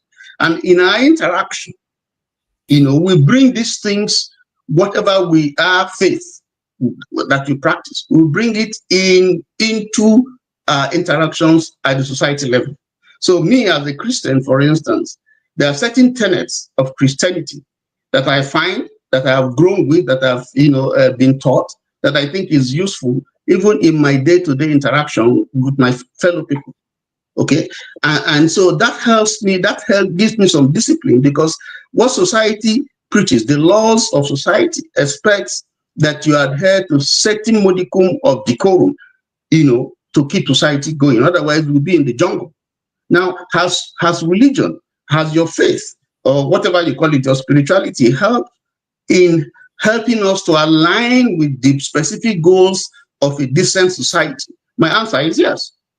Because almost everything that it preaches, it tells you, don't kill, don't do this, don't do that. Those are the issues. It tells you how you conduct yourself, what your relationship between your fellows should be. Hard work, don't be lazy. If you don't work, don't eat, and so on. Those are tenets. Those are principles, that are enunciated in some of our holy books. And if we apply them in our lives, we prosper. So if people are not doing it well, if they are deviant, and of course in the world they are deviant, that's why you have laws. You would have people who would naturally deviate, from those norms. But if you think of what these beliefs have done for us for years. For instance, in a traditional African society, if you steal, a family that is noted to be notorious with stealing or something, that family is castigated. Nobody marries you. Nobody. There are certain things you do, and you're ostracized in society. So these are the things that we're supposed to be interrogating, not what one man did or what the other man didn't do. And then, of course, but if you go deeper, you see how has, if you're looking at the church, for instance, because we started talking about the church as if the church is just, the whole gamut of spirituality. When you're talking about it, it's just a faith, just a denomination. It's a subset of the various, faiths. Our faith life. There are people who are not Christians, they are not Muslims, they are not, they are spiritual. They're spiritual. So we can't limit these things to just religion, because there is a little bit difference between spirituality and just religion. There are people who are atheists. There are people who don't believe. Well, they say they don't believe in anything, but if you don't believe in anything, that thing that you don't believe in is your faith. Okay, so. If you look at, somebody was saying, for instance, that when he mentioned about Islam, he's saying that they haven't built schools and so on. I can mention here, Ansarudin Grammar School was built in 1959. That's a Muslim school. Muslims have, there have been Islamic schools, apart from the non-formal type of education that we have seen. We have half formal schools. The first school in Nigeria that you have is CMS Grammar School, which was built in 1859. And that produced Shoneko and so many other people that we have become leaders and so on and so forth. Many of us have benefited. There are hospitals, there are schools, that have been built. There are certain practices that we have been doing even before colonization. But with the advent of Islam or religion and so on, we discovered that those practices are just myths.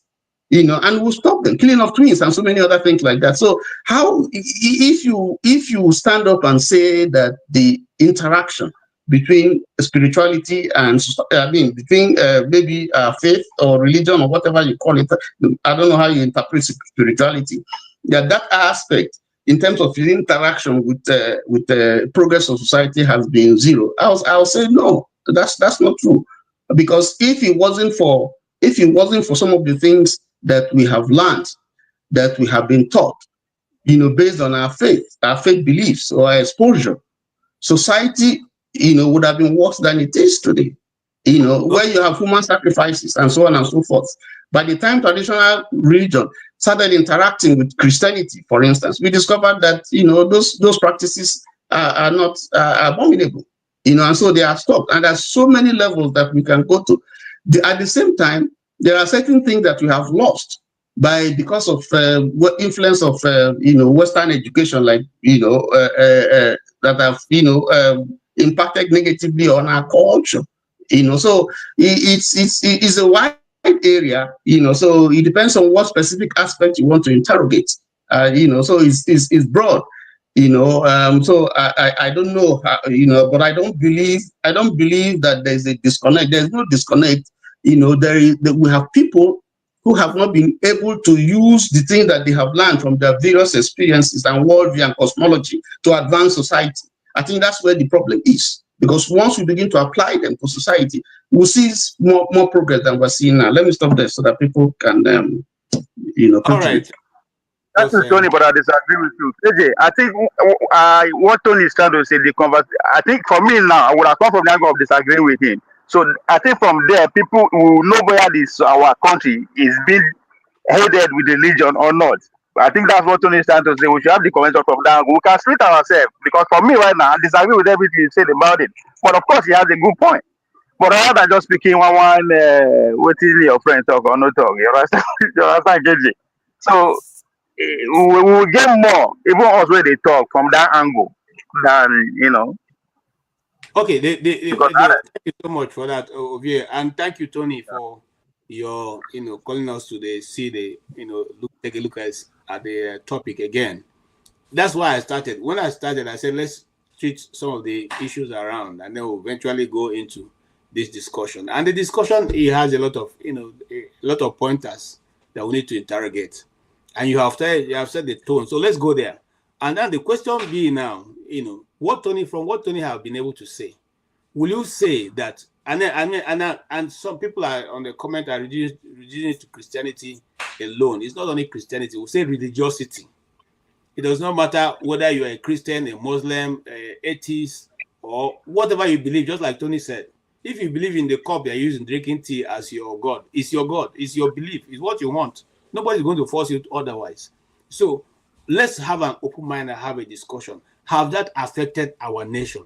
Because when a chief of army staff comes to your media house and says, at this point, we trained soldiers with arms and ammunition are not able to defend your nation, again, you should resort to going to churches to go and pray. That, for me, is an alarm. I don't know what you have to say concerning that, Mazi or Okpara. Yeah, once again, good evening from here.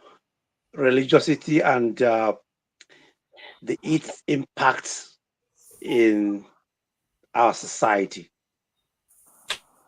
I believe that I see religion, you know, in two ways.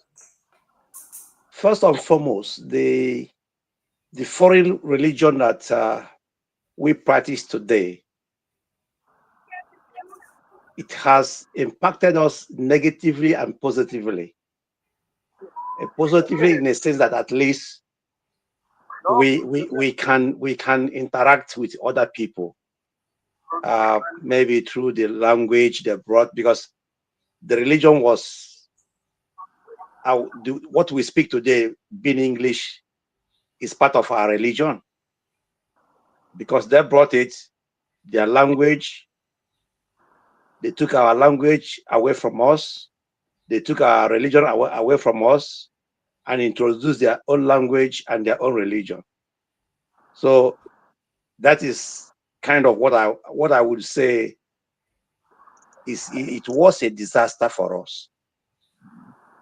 Because if you look at other people that these people would never convince of throwing away their language and religion, they are doing, better off. They are better off than sub-Saharan Africans. For example, the Indians, the Chinese, the Japanese. Even though these people wanted to remove their religion, introduce their own to them and their language, they resisted them. And look at where these people are today. And look at where we sub-Saharan Africans are today. It is, for me, their religion and their language really, really dealt with our psyche. It really destroyed our society. There's what we call in Igbo, Onyena Chie, you and your God. If there's the spring God that created the Caucasians, I believe it's the same God that created us too, and then gave us our own religion, our own language, our own custom and traditions. Now, somebody from nowhere came into our society, not only persuasion, but they forced us at a gunpoint. And then we took their religion and their language. And then see the impact today. The impact is what we are suffering from. Assuming that, for example, when they left, like when they left India, India went back to their religion. In fact, India never accepted their religion anyway. But when they left India, India picked up their language again. And then they maintain it and maintain their traditions and cultures and everything. Today, India is forging ahead. Today, India is challenging them in science and technology and in other areas of human endeavors. But today, we still depend on these people because they destroyed us. They destroy us within. Because there's some, look, if you go to Yoruba land, they have their own God that protected them. If you go to Igbo, if you come to Igbo land, we had our God. If you any place you go in Africa, I'm talking about sub-Saharan Africa now, they had their gods. But immediately we deviated from this, immediately we threw away our own God, our own tradition, our own everything, and accepted these ones. In fact, we are even more fanatical than the Muslims in Saudi Arabia or the Christians in Rome. That is where we have our problem. In fact, that is the foundation of our problems. Okay, thank you. I was trying not to stop you, but when you say, well, and this is the problem we have. Those people who are fanatical are not. They don't remember the religion when they want to steal national resources. When they gather to rob for election, they don't remember their titles. When they go to sit in government houses and enact decrees and laws, they don't remember those things that they bear, those titles. We have many priests, imams, and clergymen who have taken positions in offices, and their government has not shown any sign and clear example of what governance should be in Nigeria. So it brings us back to the same question that we have been asking since. What is the connection between spirituality and societal progress? Yeah, and please. yes. Just allow me to learn, please, KJ, please. Okay. This thing you mentioned now, because those people, assuming that if an Igbo governor, if it was when Amadioha, they still, still active, and he swore with Amadioha, he wouldn't, he will never, stole. If a Yoruba governor when Ogu, when all this, they are, powerful, God was there, before it was corrupted, they wouldn't have been stealing. They are stealing in the name of Bible because they know that this thing is just a mere something. They are stealing in the name of Quran because they know it's not their religion. It's not working. It's not working for us in Africa. So that is what I'm trying to say, that these people, because we made away with our own religion, and they took their religion, and that is the effect of it, because their own religion is not affecting us. It's just not working for us. It's just like, oh, I'm a Christian, I go to church every Sunday, I receive Holy Communion. Oh, he's a Muslim, he goes to mosque, pray 5 times in a day. Is a guy, is just, that's it. But religion is spiritual, because if you're a religious person, you have morals, you have respect, you have fear of, you love your neighbors as yourself, you respect your culture, your tradition, you have in fact, you are afraid of what your religion can do to you or could do to you. But these people you see in mosque, in churches, they are just like, oh, come on, let me do it. Nothing will happen. Thank you.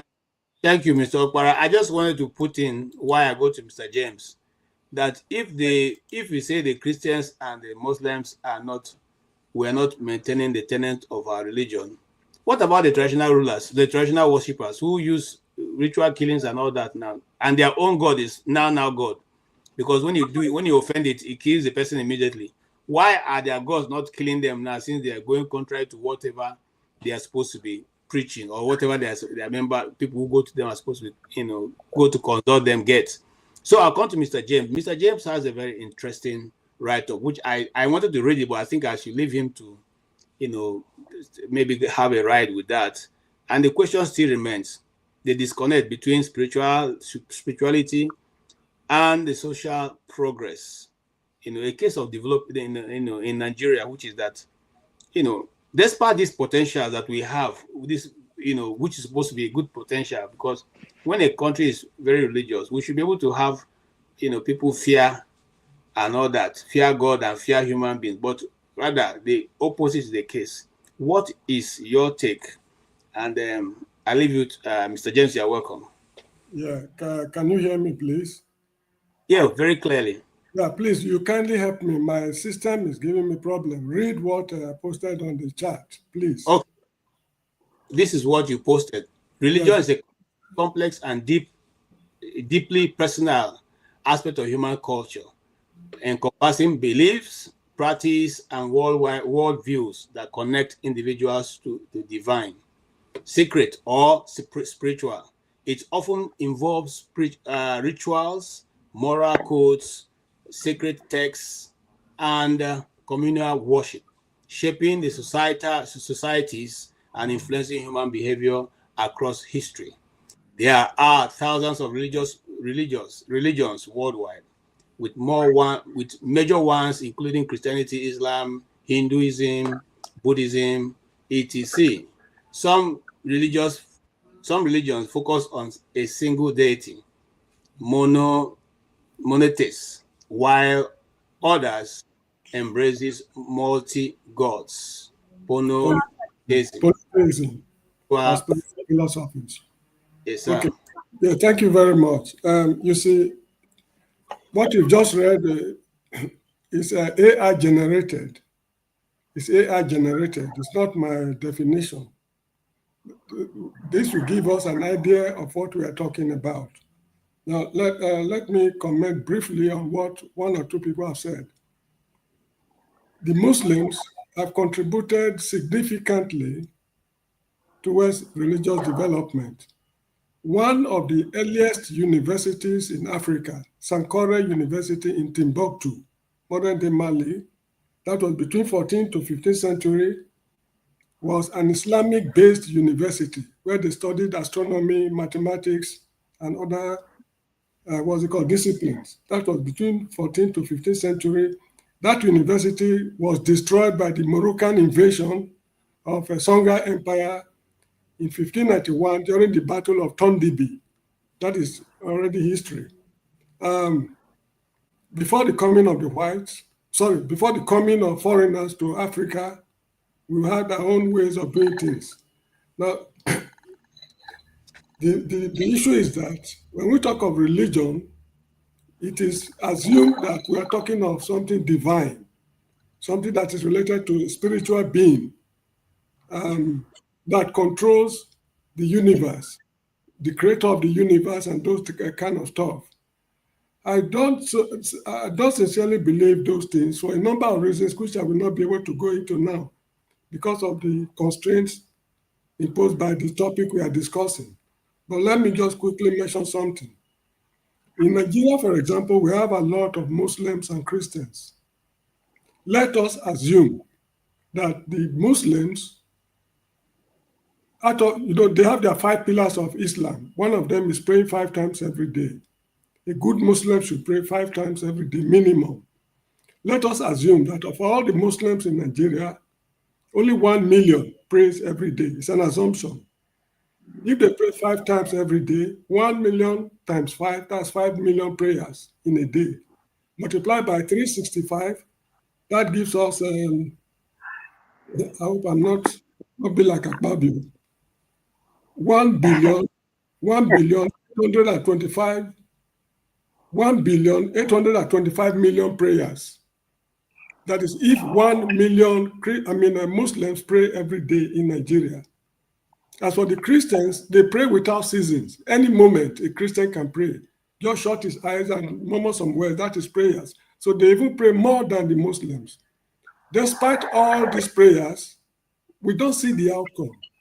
If in 1 year, 1,825 million Muslims, prayers are offered to God, and that God is not granting the request of this, of his worshippers, then it stands to reason that God is an imaginary concept. We just imagine that it exists, whereas there's nothing like God, as far as I'm concerned. That is that. Now, impact of religiosity on Nigerian development, it has been negative. Because when we talk of religiosity, we mean people who are religious, who believe in spirituality, their lives are governed by whatever they believe in.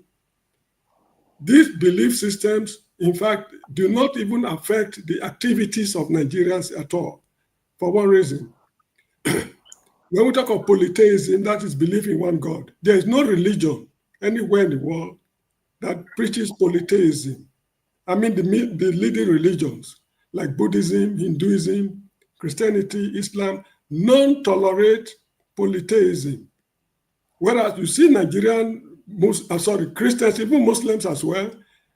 As for the Christians, during the daytime or on Sundays, they go to church to pray.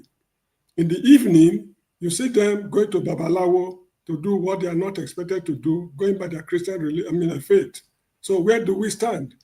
If they believe sincerely that they are Christians, they should have nothing to do with Babalawo or any other religion. So which means that majority of us in Nigeria are pretenders. We just do it, I think the English call it living up to the Joneses. Because people are Christians, I should also be a Christian.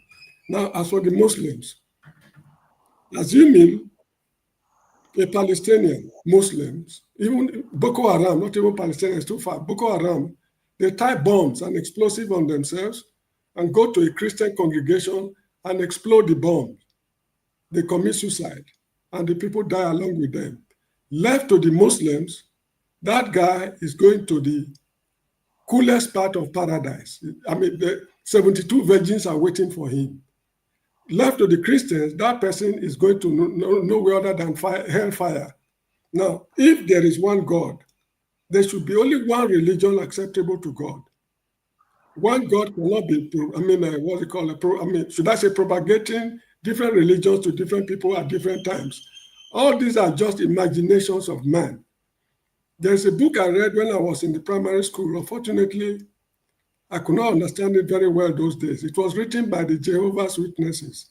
The title of the book is, What Has Religion Done for Mankind? If you read that book carefully, you discover that religion has done more harm than good to man. All the great wars man has fought on earth since the appearance of man on planet Earth, they are all rooted in religion. You may not be able to link it directly, but the fundamental, what's it called? They are deeply rooted in religion. And this is what religion has done. So religion has brought misery to man. Among the the greatest fraud man has ever invented, this includes banking, insurance, social security, and religion.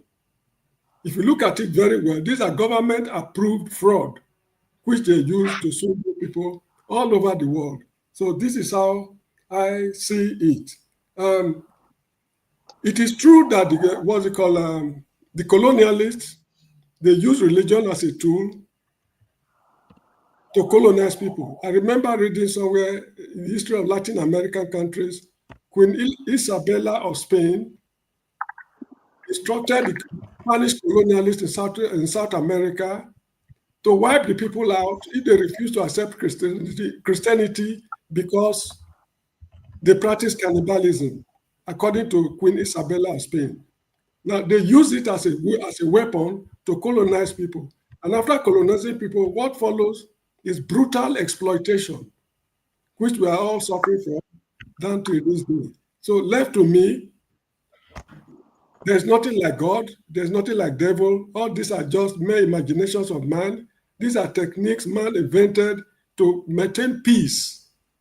So for men to live in peace with their neighbors, this is how these things came about. And it is rooted in customs and tradition. And lastly, in Africa, we cannot separate our customs and traditions from African traditional religion.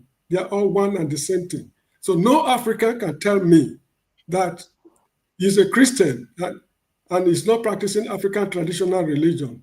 In Benin City, where I was brought up, there are a lot of things happening.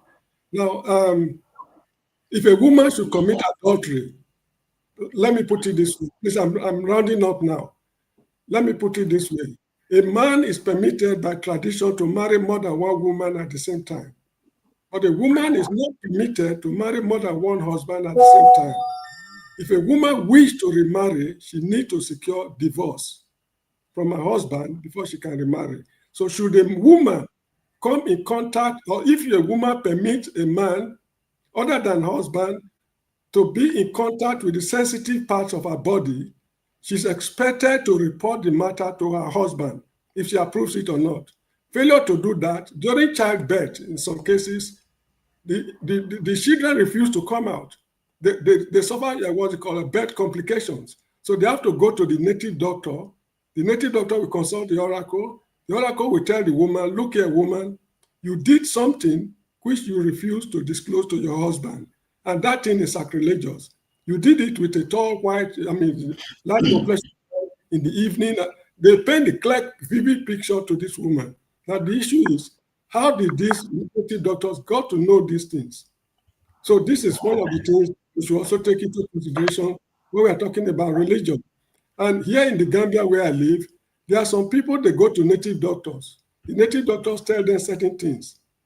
Now, because they don't believe the native doctors, they go to faraway Republic of Mali.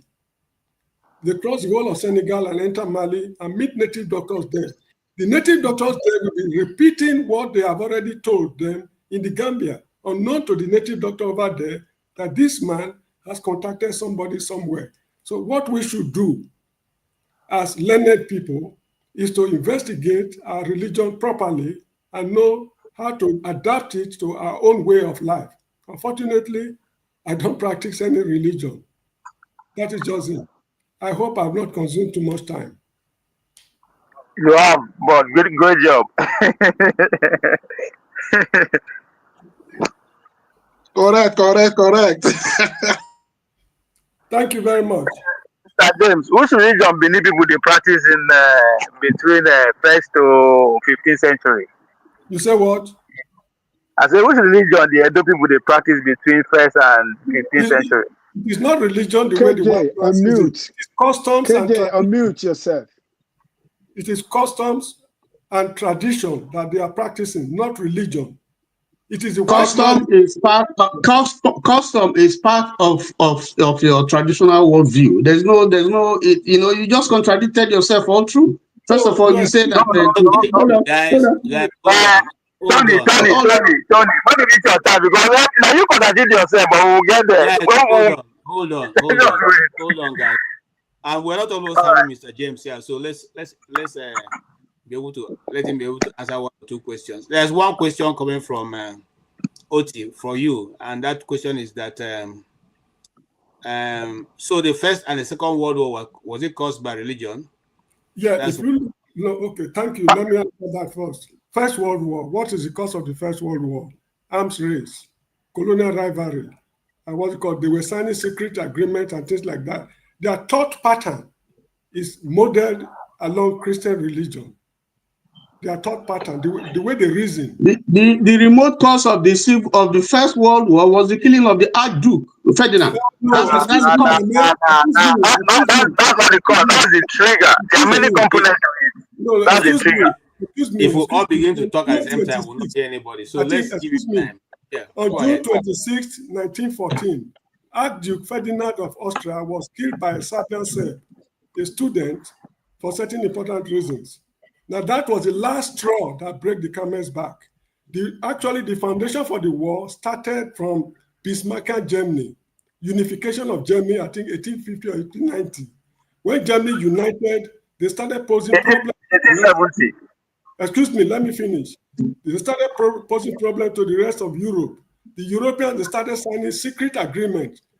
That defense agreement, if you attack me, I come to your defense. If they attack you, I come to your defense. Then there was colonial rivalry.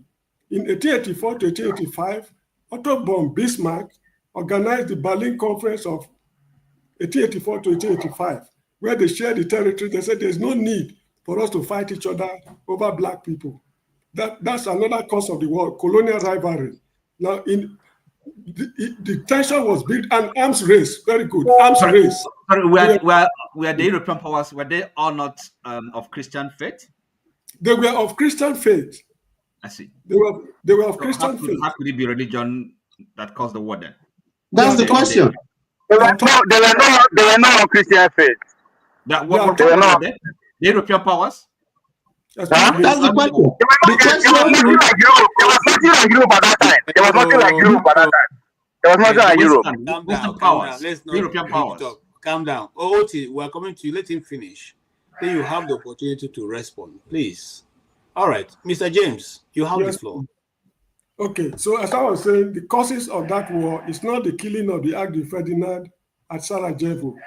That is the last straw that broke the camel's back. That's the cause. Excuse me. Oh no.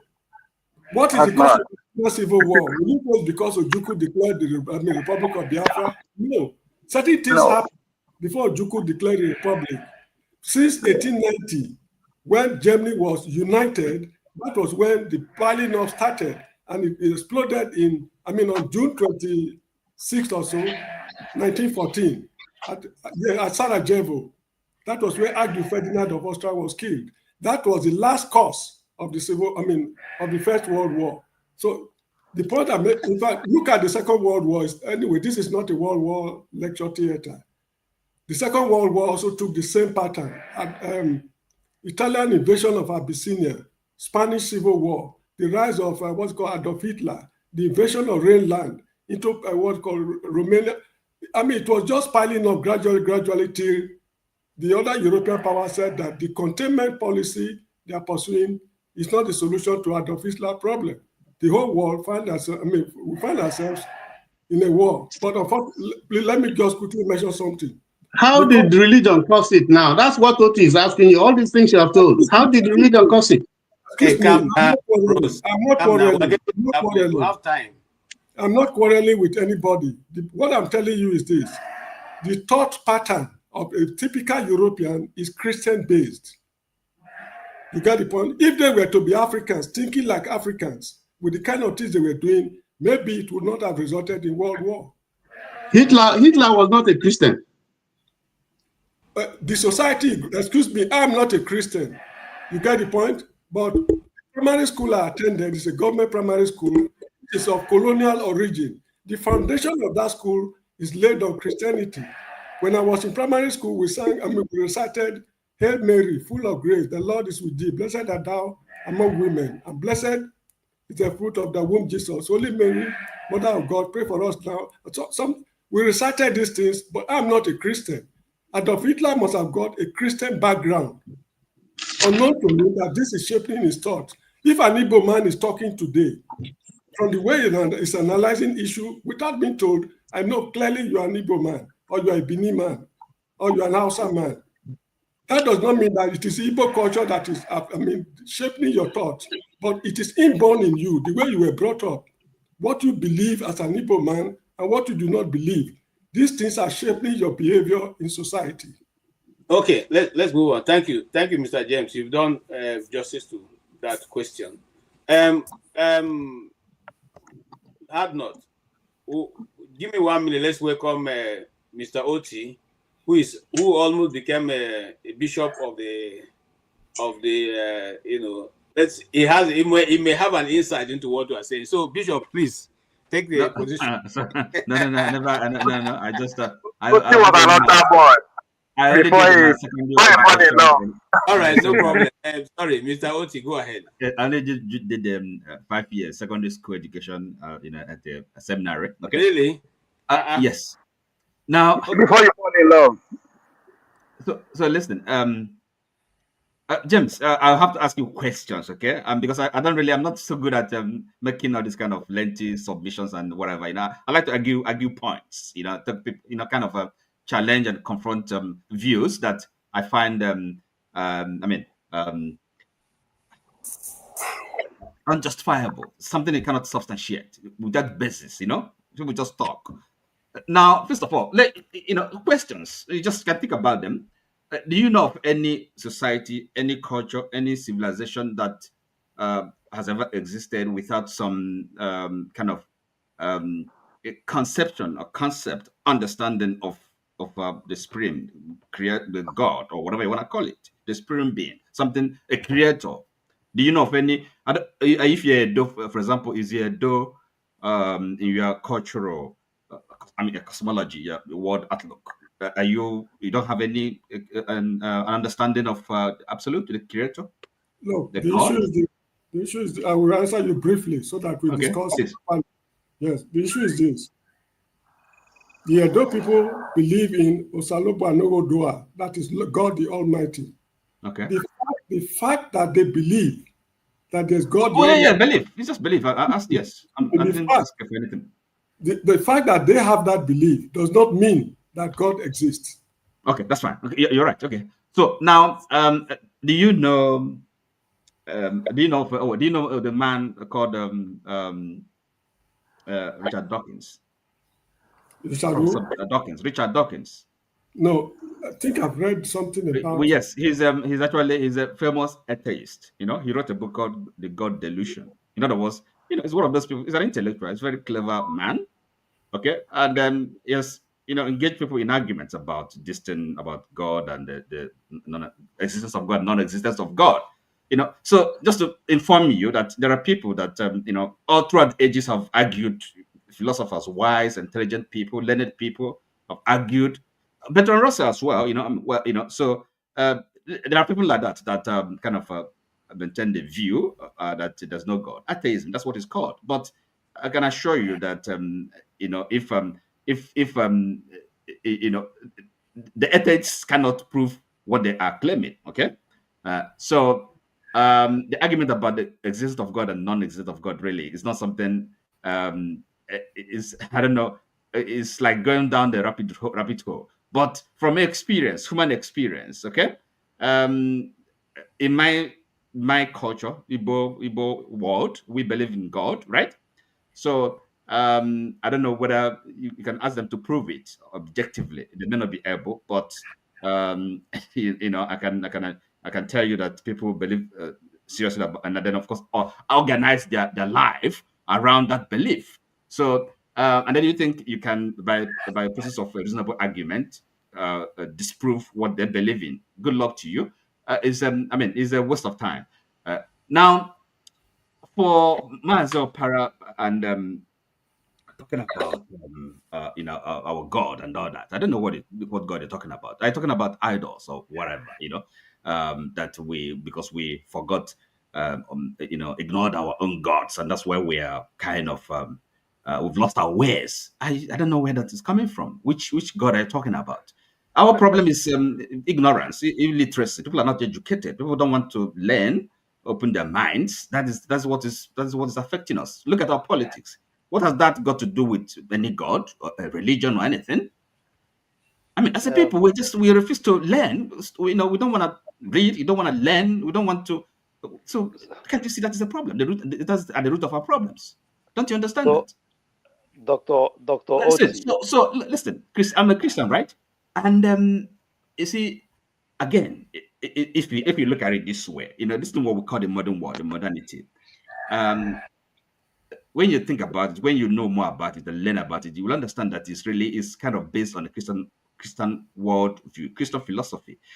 Okay, Christianity we know today is is a combination of a Greek world, okay, Roman world, and of course the Jewish world. So it's a kind of so that is they all come together to make the Christian, the Christian civilization we have today, the modernity. And now, for example, if the modern political system, even the state, that's what is called political theology. You will understand that everything is really is based on Christian worldview. Things like they said, look, the people are sovereign. Where do you think such ideas come from? The sovereignty of the people. Okay, or so that man, the dignity of man, human rights, these ideas, where do you think they're coming from? It's essentially Christian. And the European civilization, the West, the Western world, the modernity we have, without Christianity, we don't have them. Really? So yes, I mean that's the intellectual history. If you understand these things, where they're coming from, what they mean. Okay, you find out that they didn't just fall down from. And by the way, before Christianity, there was in the Roman world, for example, there was nothing like no concept of history. In other words, but with the coming of Christ, that's really when you would say, historical time began. Now, but before then, there was nothing like because these people they believe, they didn't have like it's like historical. They don't believe that there's a kind of any development, No, but with Christ, coming of Christ, it brought radical change to mankind. You can't deny that. That is look. So I'll doctor, tell you. are you telling me that before You the say change European positively or negatively? before the European, are you telling me? Yes. Maybe I am not educated like you because you have mentioned illiteracy. Yes, I don't know. a lot of people are illiterate, or semi-literate, if you like. Go on. Okay, fine. And then clap for you. You are intellectual. No, you don't have to clap for me. I'm just, and then challenging you. Ask your question. Ask your question. Ask your question. Once you are finished, let the next person go now, so that we.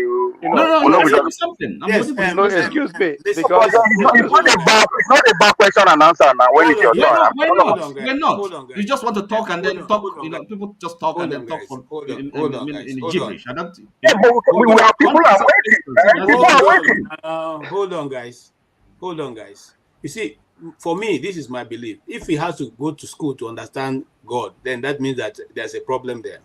Because even for Christianity, the people who Christ called as disciples, majority of them were not schooled. They remember that they were referred to unschooled. How come? Who gave these people this intelligence? These are unschooled men. So it's not about whether you went to school or not. It's about what you have been able to, because spirituality is about something that is not physical. It's something that you have to deduce. You have to get it. It's a second understanding. Now, KJ, please let me hold on, Opara, please. Let's go beyond this point because we're not here to teach people how to serve their God or how to be spiritual. We're simply asking, has the advent of numerous religiosity in Nigeria, the religious components, Christian, Islam, traditional African worship, or atheism, what has it been able to help advance the cause of Nigeria as a nation? Are we better off with it? Remember, if you are a member of a court and you're not following the tenets of that court, you cannot get the same result as those who are following it. So it's in the same way, if you are religious and we're not following the dictates that religion has prescribed for us, then we cannot get the same results. So the question now be, what role does pluralism in Nigerians' development? What are the roles? What are the roles of religion in the pluralism in religion cause for the people of Nigeria? Has it helped us, or has it been a point of division amongst us? And is there a way we can foster unity to bring about national cohesion and development? That is, well, let's not mix it. We're not here to tell whether it is Islam, or no. We're saying these things, can it help us? And if it cannot help us, how do we now turn it around to help us bring development in our society? Okay, Please, and then please, let me read. I will be very brief. Okay, wait for your turn. Mr. Oti. Wait for your. Mr. All of Oti. us get question. All of us disagree what they are saying. We cannot just be asking questions like that. We are not going to move forward. Wait for your turn. Just wait. I'm coming to you. Use your time to ask your question. After I finish with Mr. Ike is here, and he has been following us since. I don't know whether he sent Mr. Ike making comments, in the comment section, but you are here now. You are welcome, sir. And what will be your contribution so far? I don't know when you started listening, and what will be your comment? Good afternoon, good evening, good morning, everybody. First of all, let me let you know that I just joined this platform right now. I never made any comment anywhere. So if anybody is writing, using a lot of people answer Ike, so it's not me because I just came in, right? So I don't know what you're discussing. It's better that you let me know what the discussion is all about. Okay, that's the question I just posed there, saying religious pluralism in Nigeria, has it played a good role in our development? Has it helped us to develop? Or are we just playing religious because we want to feel religious? And this does not, it's not only about Christianity, it's about Islam, Muslim, traditional religion, and all the everything put together, including Yahoo Boys. Have they all helped us to be able to come to a development, or are we just using it to cover face and do the evil so that people don't suspect us? Oh, well, thank you, Mr. KJ. I think that our religion, I don't think religion is the problem. I think the problem is the followers of religion. We have a situation whereby some of us who are Christians, there are a lot of Christians today who never read the Bible. They only read what the pastor says or what the Reverend Father says. They don't read the Bible. It's only what the pastor interprets to them is what they believe in. They never had time to read the Bible on their own. But if you're a Christian, the Bible said that the reading of the word and the understanding of the word of God is by the power of the Holy Spirit. Is given when you make yourself available. I saw your last comment when you said that the people who are the followers of Jesus Christ, none of them went to school. That's true. It is by the power of the Holy Spirit you get used to know the word of God. You do not need anybody to teach you the word of God, because if those people who followed Christ were not taught by Christ, but they were followers of Jesus Christ, why is it that today Christians who have the opportunity to go to school, most of them cannot read the Bible? If there are most Christians, you can ask them to show you, to ask you to open the book of Lamentation in the Bible. They will go where they have the names of the Bible written. They don't know where the book of Lamentation is. They can't even find St. Matthew in the Bible, but they're Christians. They go to church. They go there listening to what the pastor says, and that's it. The same thing goes to the Muslim community. A lot of Muslims don't read the Quran. They only do what they are told by the imam or by their teachers. They don't. Some of them have not even opened the Quran before. So my brother KJ, this is the problem. Is the people that follow those religions or that faith that they believe in is the problem. Because it is a personal relationship, it is a personal thing, it's a moral thing, it's a spiritual thing for you. And I should believe that as a Christian, you should be a practical Christian, not just an oral Christian. A practical Christian is people who read the word of God and practice the word of God.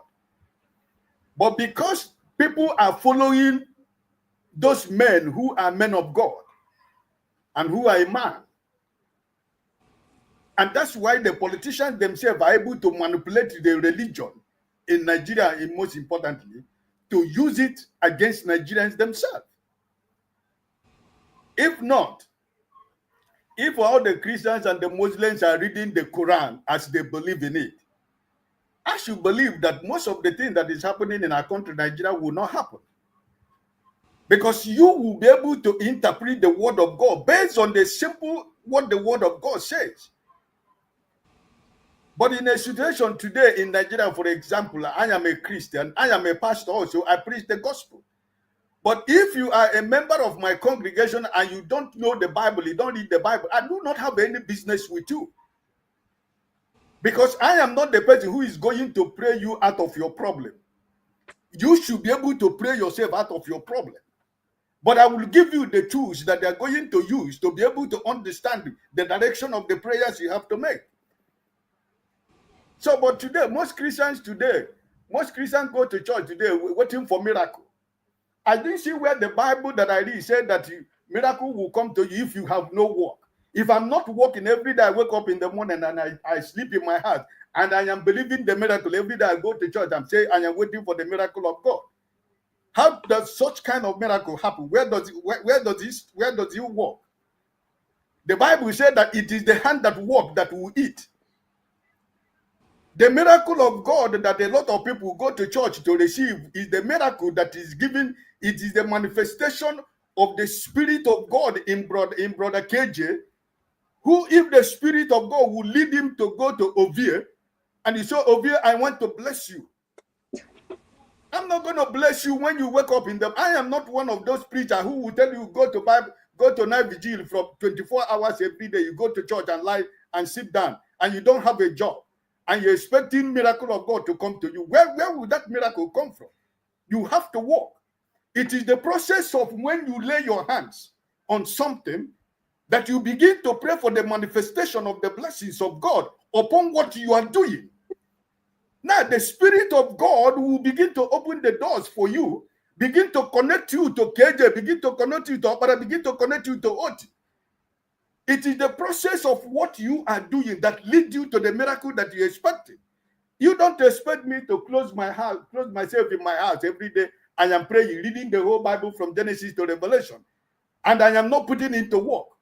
The Bible says faith without work is useless. So it is the people that follow the faith is the problem. Because the man of God who is teaching, who is standing, teaching you the word of God, how did he himself acquire the knowledge of the word of God? It wasn't by going to Bible college, because I do not believe it because you went to Bible college. That's why you can preach the gospel. The gospel is freely given by the Holy Spirit if you believe in the word of God.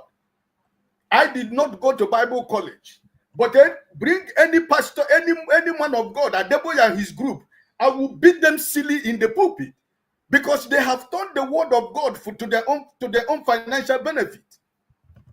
How can you tell me as a Christian, as a man of God, you are preaching the gospel? You are telling the people to bring seed, to sow seed, to bring tithe, to bring offering. And at the end of the day, when they bring that tithe, most of those people who are paying the offering and tithe, they cannot afford to pay their children's school fees. Okay. And at the end of the day, you tell them God will provide, which God is providing. You build schools, you build universities, you build hospitals, you do businesses. All these businesses, all these Christian churches are building around the world. Those people who are contributing those money to build those things, they can't afford them to be. No member of those churches can afford to go to the hospitals where those churches are built. They build schools that the members cannot be able to send their children to go to that school. But it is the people that we refer to unbelievers. The people we refer that they don't know God. Their children are the people that go to those schools. It is the children that go to those universities. It is the children that go to those hospitals. Then who is hypocritical? Who is deceiving who? Okay, thank you. I think let me land. So I think that the problem, religion is supposed to be an instrument to to be able to mold you morally as a human being, to you to know that you do not need to hurt Oti if Oti has not done you nothing. And even though Oti has done you something, the Spirit of God that lives in you should be able to give you the boldness to confront Oti face to face and tell Oti, listen, Oti, listen, what you did to me yesterday, I did not like that. If Oti himself is a human being that has a conscience, he will be able to think back and say, hey, listen, Ike, sorry, I didn't remember that this is the way you took it, but I'm sorry. That is what Christian faith is all about. It's about forgiveness. It's about realizing that you have made a mistake. It's about teaching somebody the ways to live a good and a decent life. It has nothing to do with what is going on today, that they will tell you the politics you play in Nigeria. If you are not is a Christian, therefore is not worthy to be a political leader in Nigeria, or is a Muslim is not supposed to lead me. That is not what it taught us in the Bible. It's not in the Bible. So I don't know where. I think the problem is that we that are following, we the followers, the members of all those congregations, we are the problem. So I think by the time that Muslims will begin to read the Quran, they read Quran, when members who are following Muhammad should begin to read the Quran, because millions and millions of them have never opened the Quran ever before in their entire life. They just hear what the Imam said or what the teacher that teach them said. The same thing is applicable in the Christendom. The same thing is applicable in every other faith. Okay, thank you. I can't be following KJ. I cannot be following you based on what you tell me without me trying to sit back and think like a human being and say, hey, listen, KJ is telling me is all this thing true. I should have been able to prepare my own fact to find out what you're telling me is true. So my brothers and sisters, I don't think that it is our faith that is a problem, but it's the people that are following that faith is the problem. Because if you cannot be able to read the Quran and the Bible to understand the direction of what God is telling, he said, come together. He said, come, let us reason together. That's what it is all about. Okay. Thank you. Appreciate your contribution as a practicing person. Now, the case still remains. And like we said earlier, if we belong to a group and we're not following the dictates of the group or the constitution of the group or the practice of the group, we cannot fault that we're not getting the same result that we desire because we're not following that. I can never give us the same result. I need to come to Ovie and then James, I hope you're still with us. Yes. I hope you're still with us. You're not leaving soon. Did you bypass me? I'm not leaving. Mr. James, are still with us? Yes, please. Okay, thank you. All right. Miss Hardnot, are you supposed to be now? Go ahead now. Let me add something. You have an interesting focus on this. So let me hear you. Okay. First of all, let us have a disclaimer. Are you a traditional worshiper? No, I was born Catholic. Okay, what now? What are you now? I don't know, man. Okay. All right. That's why I'm part of this conversation, Okay, so I'm still a Catholic now, but let's talk about it this way. Let's say that they asked us this panel to address the topic, right? How religion has impacted us in Nigeria, because I believe all of this thing is so that we can make some progress. Yes. So I believe that. So they said if they asked us to table down, some points that we will give back to maybe the House of Assembly or whoever, so that they can address the issue of religion in Nigeria. So I listened to some of the things, and I liked Mr. James' submission. Not 100%, but he was very methodological in his approach, so that if you're explaining this to a student or to a young person, the person can see how you arrive at this point. So first of all, the thing is that religion evokes very strong sentiments and emotions, as you can see. So that's why, first of all, we have to accept that, then we'll move forward. So how has religion impacted us? I just put a footpoint. Just allow me to go over in Nigeria. Talking about Nigeria's case. Forget about let's leave the rest of the world. Now, even in the Civil War had a religion undertone. So some people see Sadwana as he was the head of the Muslims. So when people are angry at Nzogo and Igbos, it's not just the ethnic thing, there is also that religion thing. So that's one of those things. So it helped to fuel the Civil War. Then there is a lot of wastage of funds. We are wasting our natural our resources to send people to pilgrimage, to Mecca, Jerusalem, and all those things. People should fund all those things. We are wasting our money. And then religion, as people have pointed out, has fueled extremism. You kill people because they burn a flag, they draw a cartoon in Dublin, they kill people in Nigeria. Why? Based on religion. Religion is fueling extortion from people. And I'll call all these Pentecostal pastors. They are culpable. They are notorious for that. All these people who preach prosperity. They ask people to sow these tithes, all those things. Also in Catholic Church, we make donations and we send it to Rome. How can you sending money from Nigeria to Rome? We are poor. We don't have anything, and you're sending it to the rich people in Rome. Religion is making our people docile. All these things are, God will take care of it. God will deal with it. You're making people docile. People need to think, So when people sit down and listen to their pastors or imams and they give them really spiritual, supernatural solutions, it's not helping us. If you want to travel, you go and buy a ticket, you catch a flight. If you want to take an exam, you read. If you're sick, you go and see a doctor. That's how it is. If someone is attacking you, you plan for your security, you buy arms, arm yourself. All these things are spiritual, we should stop it. It doesn't work anyway, and then some religions have maybe empowered the education of their female population and all those things. So those are the kind of things we should see how religion is affecting us. Can we unify? I don't know. Look, can you see? Just look at this. How do you unify with all these emotions and all that? So it's hard. So we have to really put religion aside. You can believe whatever you want to believe. That's fine. But I'm afraid of a man that is given to religion. Because regardless of how educated you are, if you really believe that I say God, this, know that, I'm really afraid of the way you think. I'd rather want a person who says, I'm not really sure. But look at this and this. But I'm not really sure. Then I'll know like this guy is really being honest. He's not sure. He can't put his life on this and say, I know this thing. Because it's written in one book. Come on. Really? In 2025?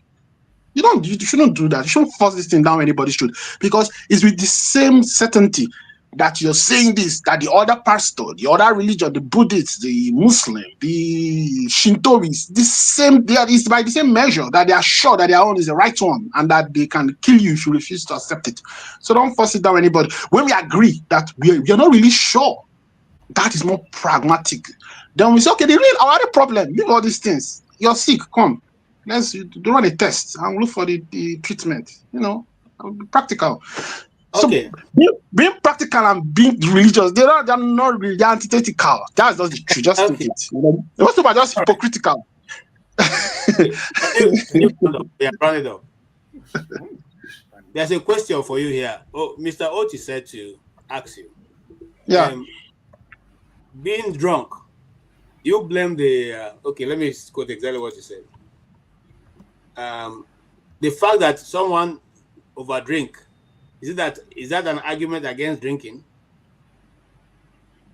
So in this case, is this saying that the drink is the religion and that the Nigerians are the ones who are drinking it? The fact that people misapply what is supposed to be, because there's nobody. Okay, so if someone is a drunk, okay, good question. Let me answer.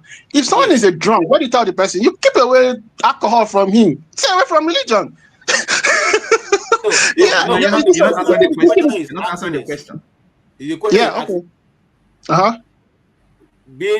Because the person is a drunk, is that an argument against drinking? Is it drinking about those that drink moderately? Yes. Look, no. You can adjust for that man, which applies to Nigerians. You're using this religion is harming you. Stay away from it. The Europeans and other people you are able to use it for they can use it. You, the man who is abusing it, look for something else. Look for something else that will give you the high. Maybe find an instrument and play. In other Or words, do the problem something is not else. with the religion. All right. What? No, it's okay. It's okay. But It's okay. something When we else. come The to problem lies you, somewhere else. Nobody's saying that. The problem is not. Nobody's saying that the problem is with any religion. There's so many religions. So what's the Like which argument? one is What's the right? argument? My argument is that we shouldn't be too preoccupied with religion. That is confusing the African. We are drunk on religion, and it's not helping us in any way. The African. All right, let's move on. Thank you. Thank you. Ovie, yes, you have been raising your hand. Is it that you don't agree that we're over drunk on religion, or that you don't even think we should be religious at all?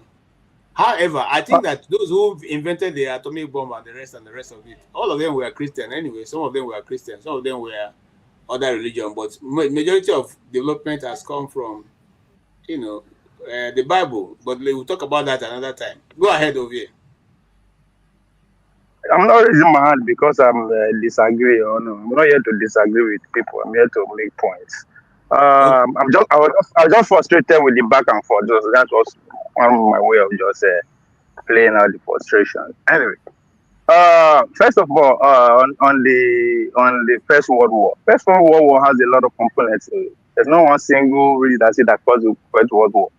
You have to still go back to the war that went around the European nation in the 1840s, except Switzerland. That's why Switzerland is what they are today, because they went into agreement with the revolutionaries in order for them to develop their power, and the agreement was over 300 years.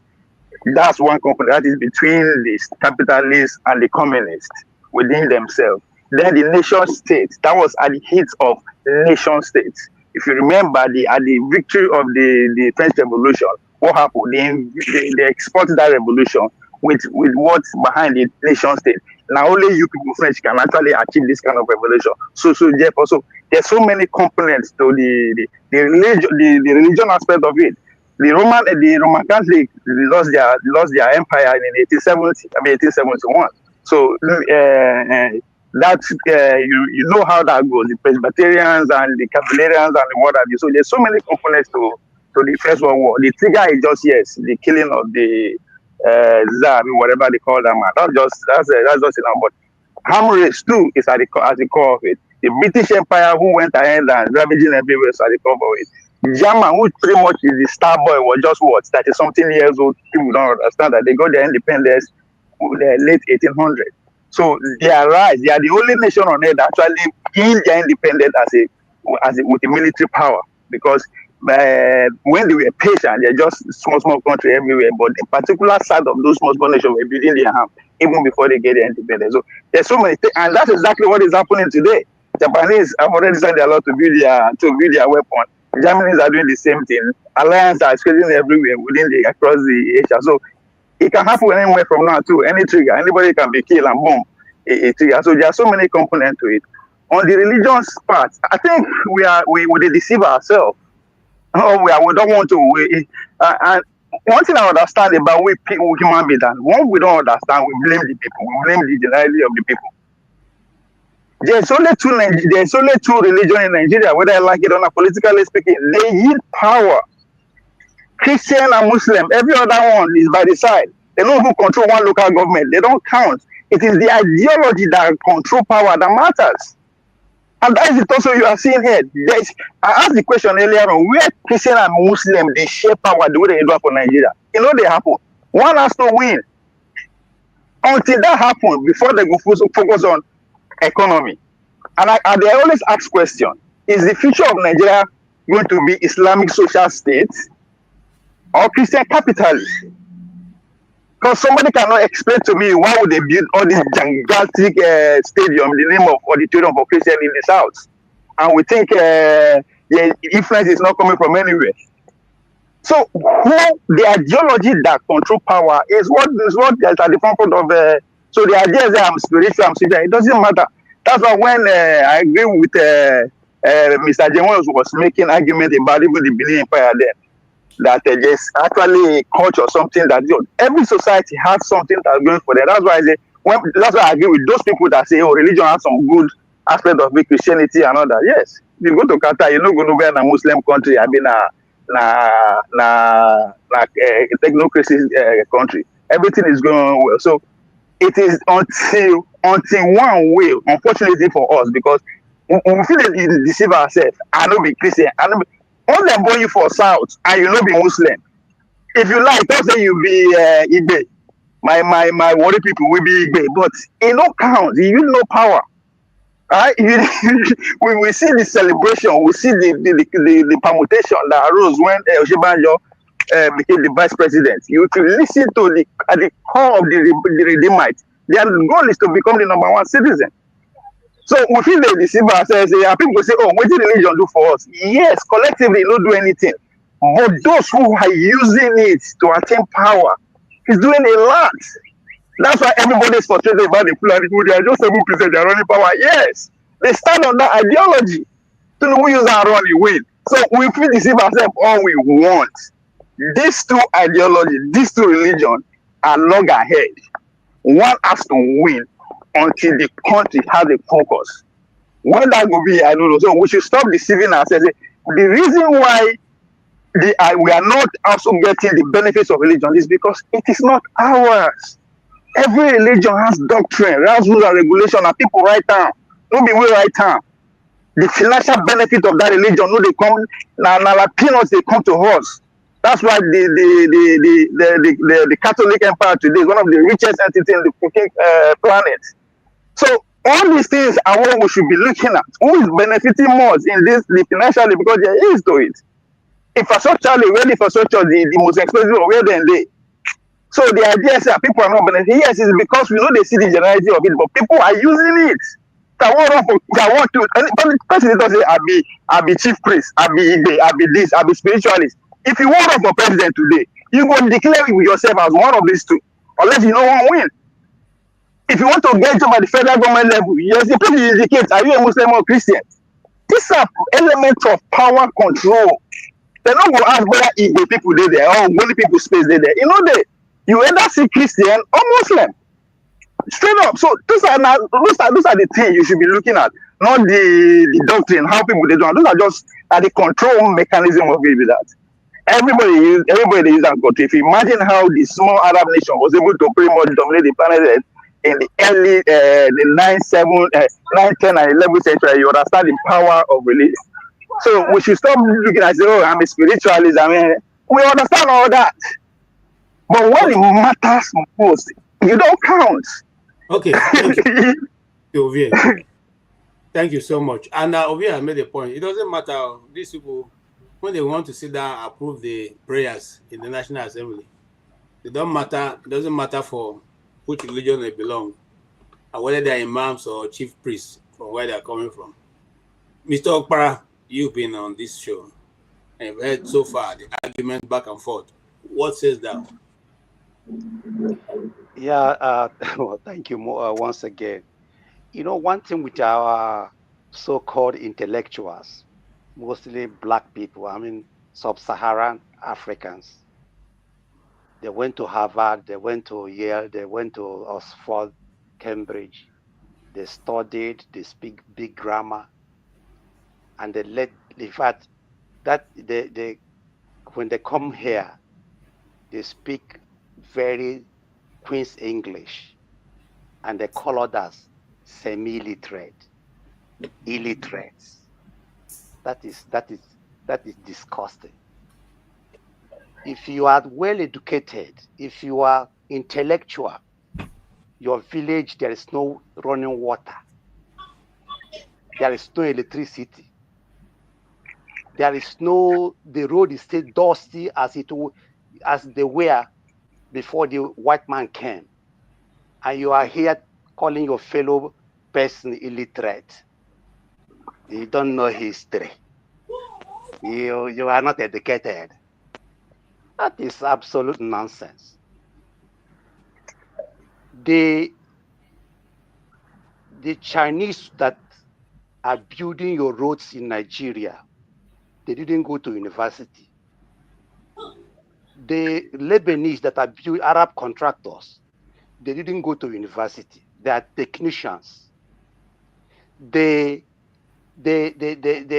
other people, the Germans, the Julius Bergers, Most of them didn't go to just what we call here, what we Germans call here, einfache Arbeiter.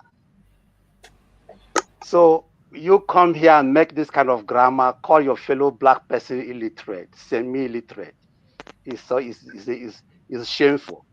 And again, let me tell you, KJ, when you are, if you use what do you call it? If you land on Murtala Muhammad Airport, if you are driving out of the airport, you see one big church, right? You see one big mosque, right? Because this is what the religion has done to us. That mosque you see there, that church you see there, nobody goes there. But federal government spent money building those monuments because of religion. That is what we are suffering today in Africa, mostly in Nigeria. Because our elites, the so-called intellectuals, they are living in denial. In fact, they are the people that put us into this quagmire. For example, where I live here in Germany, most churches are being converted to supermarkets. Those people that brought churches to you, those people that brought Christianity to you, they don't go to church anymore. Churches built here in 1300, where the small place where I live, the church is almost 750 years old. My brother, if you go there, you don't have, every Sunday, like today, you go there, you only see about 20 people. Most of the priests in Germany here, I'm a Catholic. Most of the priests here, without black people, without Nigerian priests, Congolese priests, Zimbabwe priests, many Catholic churches will be closed down here. My priest here is from Mbise here. So what I'm trying to tell you that I am not against any religion, but the way we practice this is not the way the people that gave it to us practice. That's why it is affecting our society. Religion, as I said before, my first statement was like, there is, it did us good, it did us bad. So okay, we are just fanatic about this religion. Unfortunately, the people that brought this religion to us, whether being it Muslim, Islam or Christianity, they are not doing what we are doing. They are just very simple with their religion. We are killing ourselves because of the religion. Finally, let me tell you, if religion is your way of life, if Christianity is ultimate, or the ultimate, why don't we look? Why are not, at least, why are we not like Japanese or like Japan or like India or like Indonesia or like other people that are not Christians and Muslims? Why are we not like that? Thank you. Thank you. Thank you. And it's a good place to leave it, Mr. James. Sorry, Mr. Opera, Mazi Opera. Mr. James, why are we not like that? That's the question he has asked. Why are we not like other people who have either used this religion and abandoned it, or they've now turned their cathedrals into disco halls, and we are still there doing our own thing? Yeah, but I want, why you're answering that, I want you to put into context also that I'll give an example of Nigerians and Igbos especially. I'm saying Igbos because of the culture I understand. We have always been very close to. We in the Igbo belief, there's Elu, there's Ana. Okay? There is the living and there is the dead. And they tell you that the living and the dead lie side by side. I'll give you another example before you go to answer your question. When my dad passed and they were preparing for his burial, we were preparing to go and buy shoes. My elder brother brought the shoes. They say, you don't bury people with shoes. Don't you know that? We say, we don't know. They say, no, you don't put shoes on the dead. And we asked why. They said because when they are walking around, you don't want them to be disturbing. So if you put the shoes, when they are walking around, you're hearing their footsteps. And then, so most people who are buried in Igbo land and under this custom, their dead don't wear shoes. In other words, the Igbos believe that the dead and the living are coexisting side by side, but the thin wall is not broken, so you don't see them. If that be the truth, that means that whether we like it or not, we have been religious even before the Igbo man brought their own religion. This is the practice said a long time ago. Those who practice this practice do not go to the shrine. There's a difference in shrine, different in belief of Elu and Anna. I don't know if you understand what I'm saying. So if that is our mindset, have always been our mindset, how come we are now against the practice of a defined way of worship that connects you also the same way this other one have been connecting us? I don't know if you understand what I'm saying. Because if, for instance, I speak about the Catholic Church. Sorry, I'm taking a bit of time to explain. When I was a Catholic, they said, before that time, they said, oh, you couldn't use your traditional clothes. You couldn't use drumming. You couldn't use all that. But eventually, the Catholic transformed in my own very eyes. The priests and all that, they're using Nigerian garments to sew their priestly garments. And we started introducing drumming and singing in our own native song. No longer those, Latin song. And even priests that used to speak in Latin, some of them cut it down to speaking in the normal language we understand. Are you saying that the religion or that practice has not evolved into our own custom until we do away with it? You see, the way I see it is this. We'll be colonized. And we were not only colonized, we were subjected to mental colonialism. We were mentally colonized to the extent that we believe anything African is not worthy of emulation. The white man is our standard. This is the root cause of the whole problem. And the next was, before the white man came, we were not writing the way other people were writing, like the Chinese, the Arabs, the Iranians, I think the Ethiopians, they had their alphabets. But we, particularly in West Africa and Sub-Saharan Africa, we were not writing. So when the white man came, the white man lived among us for almost 400 to 500 years. And they were able to demolish everything, convert us to their religion. And when those who were in early contact with them died and perished and left the scene, there was no continuity. So it is what the white man taught us that we now believe. It is now we are trying to retrace our steps to know how we were living. I'm sure that is the root cause of this problem we are grappling with. Now back to this question of religiosity and Nigerian development. In the country, religion is not helping us, but on individual basis, religion seems to be doing us some good. Let us call a spade a spade. Now, let me cite one example of religion disturbing our national development.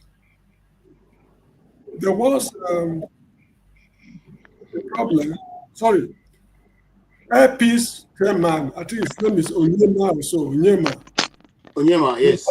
That he wanted to lift pilgrims from Nigeria to Mecca. They said he's not a Muslim, that he cannot leave the pilgrims. But when war broke out in Sudan, he flew his aircraft there. The Muslims and the Christians were rushing to enter the aircraft to Nigeria. Why did they not say that it is a Christian aircraft, that they cannot enter it to Nigeria?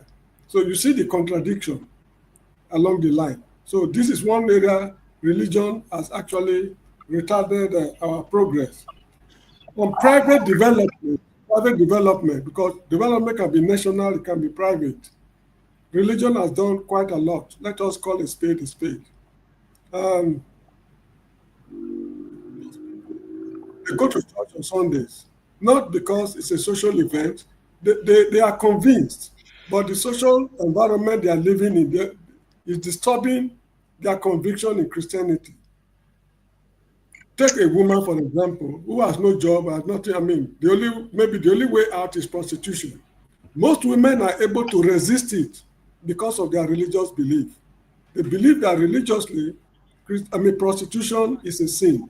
They are prepared to die than to go into such a thing. Some boys are prepared, have the capability to become armed robbers But because of what the pastors or whatever it is are preaching, they are able to resist the urge to commit atrocities. Unfortunately, we cannot quantify the number, but in a way, religion is is regulating society positively. Now, here in the Gambia where I live, whenever Nigerians come from Nigeria, hustlers, let me use that word. The first thing they do is, I'm looking for a redeemed Christian church. I'm looking for this church or that church. When they go there to introduce themselves, I'm a member of the Lumba Church. I'm a member of the Ladura Church, Seraphim. Now, that is where they begin. And these people accept them because they belong to the same faith. They render them assistance, they settle them, they give them temporary accommodation, look for something for them to earn their living. That is also one thing religion is doing for us. Now, there's a very popular saying, I don't think it's associated with any religion.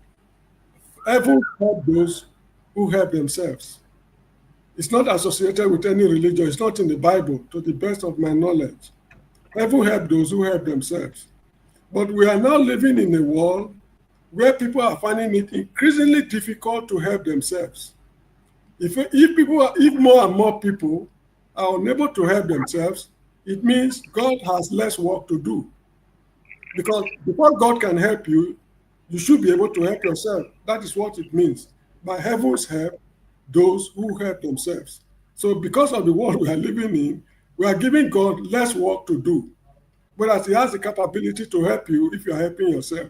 So if you cannot help yourself, that is just that. Now, let me conclude by this issue of illiteracy. My mother, in her lifetime, never went to school because it was not the practice to send women to schools in those days. They believed that if she's educated, she carried the knowledge to her husband's house. So she never had the advantage of going to school. She was a market woman, trading at the Kiosa market along Second and Secular Road in Benin. But there was something I noticed among the market women. Majority of them then were not educated. They didn't go to school. If, let's say, you are selling, let's say, 2 bags of yam, the man comes and says, I want to buy 35 tubers of yam at 17 naira 50 kobo per tuber. How much is the grand total? She's never been to school. Just give her 2-3 seconds, not minutes, seconds. She will tell you the exact amount without any out of mistake. Whereas with my knowledge, elementary knowledge of advanced mathematics, frankly speaking, I will not be able to do it. 19 tubers of yam at 5 naira, maybe 20 something kobo. Nobody taught her times table. 2 times 1, 2, 2. I mean, those kind of things. She only heard us reciting it. So who taught her these things? So the idea of saying some people are illiterate, I think we should change our mind. Nobody is born illiterate. Anybody who has got brain to reason is literate. There are certain things traders from Nigeria are doing here. If are illiterate traders, let me use the word illiterate in quotes. They buy their flight tickets from Lagos Airport, they fly down to Banjul, they bring their cola nuts and whatever it is, and bitter cola, they sell it, pack up, make their profit, and fly back. This is exactly what an educated man will do. They too, they are doing the same thing. So I don't think it is very proper to say that some people are illiterate. And conclusively, I want to point out something. The Western education the white man brought is for exploitation. We agree, but they also introduced some good things as well. They were not selfish with most of the things they knew over there. When they got to Africa, they also brought those ideas which we are imitating, although it's not to our advantage as such. But if you compare it with the Arabs, I think it was yesterday, somebody drew my attention to something. Can anybody here on this platform mention any African who is a citizen of an Arab country? a Gambian or Nigerian or Kenyan say, I'm a citizen of Saudi Arabia, I'm a citizen of Iran. They don't accept. They don't agree. No matter how long they don't give you citizenship. Exactly. So this, even in Jerusalem, the Jews grant citizenship to Africans, although it's very, very difficult. There are some Africans holding citizenship. But among the Arab nations, not even one is prepared to accept an African. So when we are criticizing the white man, we should try to understand the realities of the world. So that is how I say. Thank you very much indeed. I totally agree with you, Mr. James. Thank you so much. I don't agree. I disagree. Bro, hold on. You can't always be jumping in. Hold on. I know. Wait for my time. I appreciate that. And Mr. James, we discuss outside this, so we can arrange another program that you have an opportunity to be guests, so we can all interrogate you in a lot of levels, which you will bring a lot of knowledge. And some of the things you have spoken today, I have not heard them, so I was just learning. Okay, so having said that, Mr. Oti, I see that Forefather has set up a broadcast which wasn't there originally. This broadcast was supposed to go for 4 hours, but now I have to limit it because he's supposed to start now. But I'll give you an opportunity to round up. Okay, yes. To round up. I will do. My brother, Masopra, ich habe früher in Deutschland gelebt. Ich noch ein Deutscher. So, Masopra, first of all, when I talk about illiteracy, I'm talking about the Nigerian population. I mean, we can't argue about that, right? The level of literacy in Nigeria is poor compared to developed countries. So really, we have to. This is a fact. It's not meant to be an insult and anything. And really, it's now that the West, for example, I mean, in the UK here, Manchester. Yes, I notice. It's maybe they say that churches.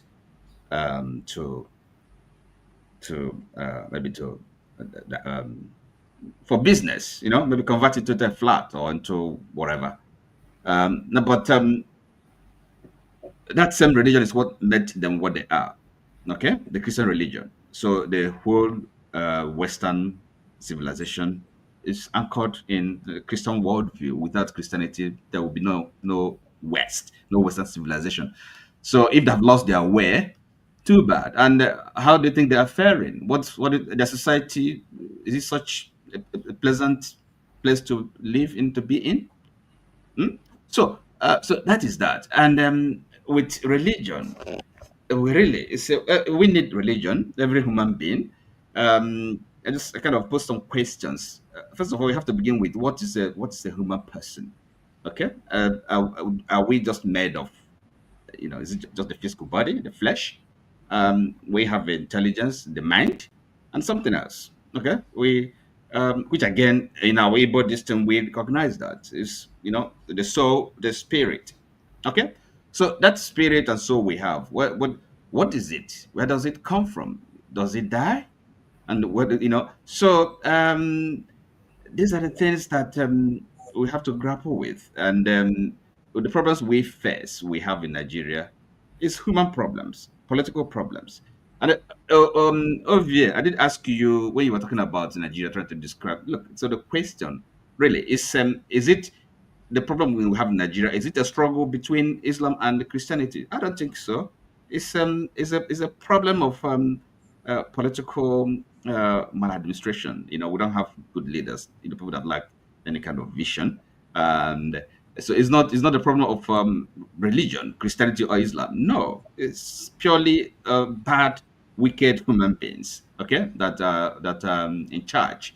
So, and then when you see people that are truly religious, you can see it. It reflects even in their politics. Okay, in the way they treat other human beings. Bear with me. So that's this argument against religion. I don't know where it's gonna take anybody. We can. There's no society. Are you saying we can have ethics without religion? If you believe that, I ask you. So what is what is the foundation of that your ethics? Okay, if there's no God, how do you account for your conscience, your morality? What explains that? On what is it anchored? So what stops me from, killing anybody, getting rid of anybody I can get rid of? If there's no, absolute, the supreme being, a God. So the human dignity, the human rights we talk about is all a derivative of, God. We have dignity because we are made in the image of God. That's the Christian philosophy. Is all in our Igbo cosmology. That's the same too. That's why you don't keep people, you don't take life because you can't make life. We have value for life because a creator, a God, is the one that creates life, and to whom every human person is answerable.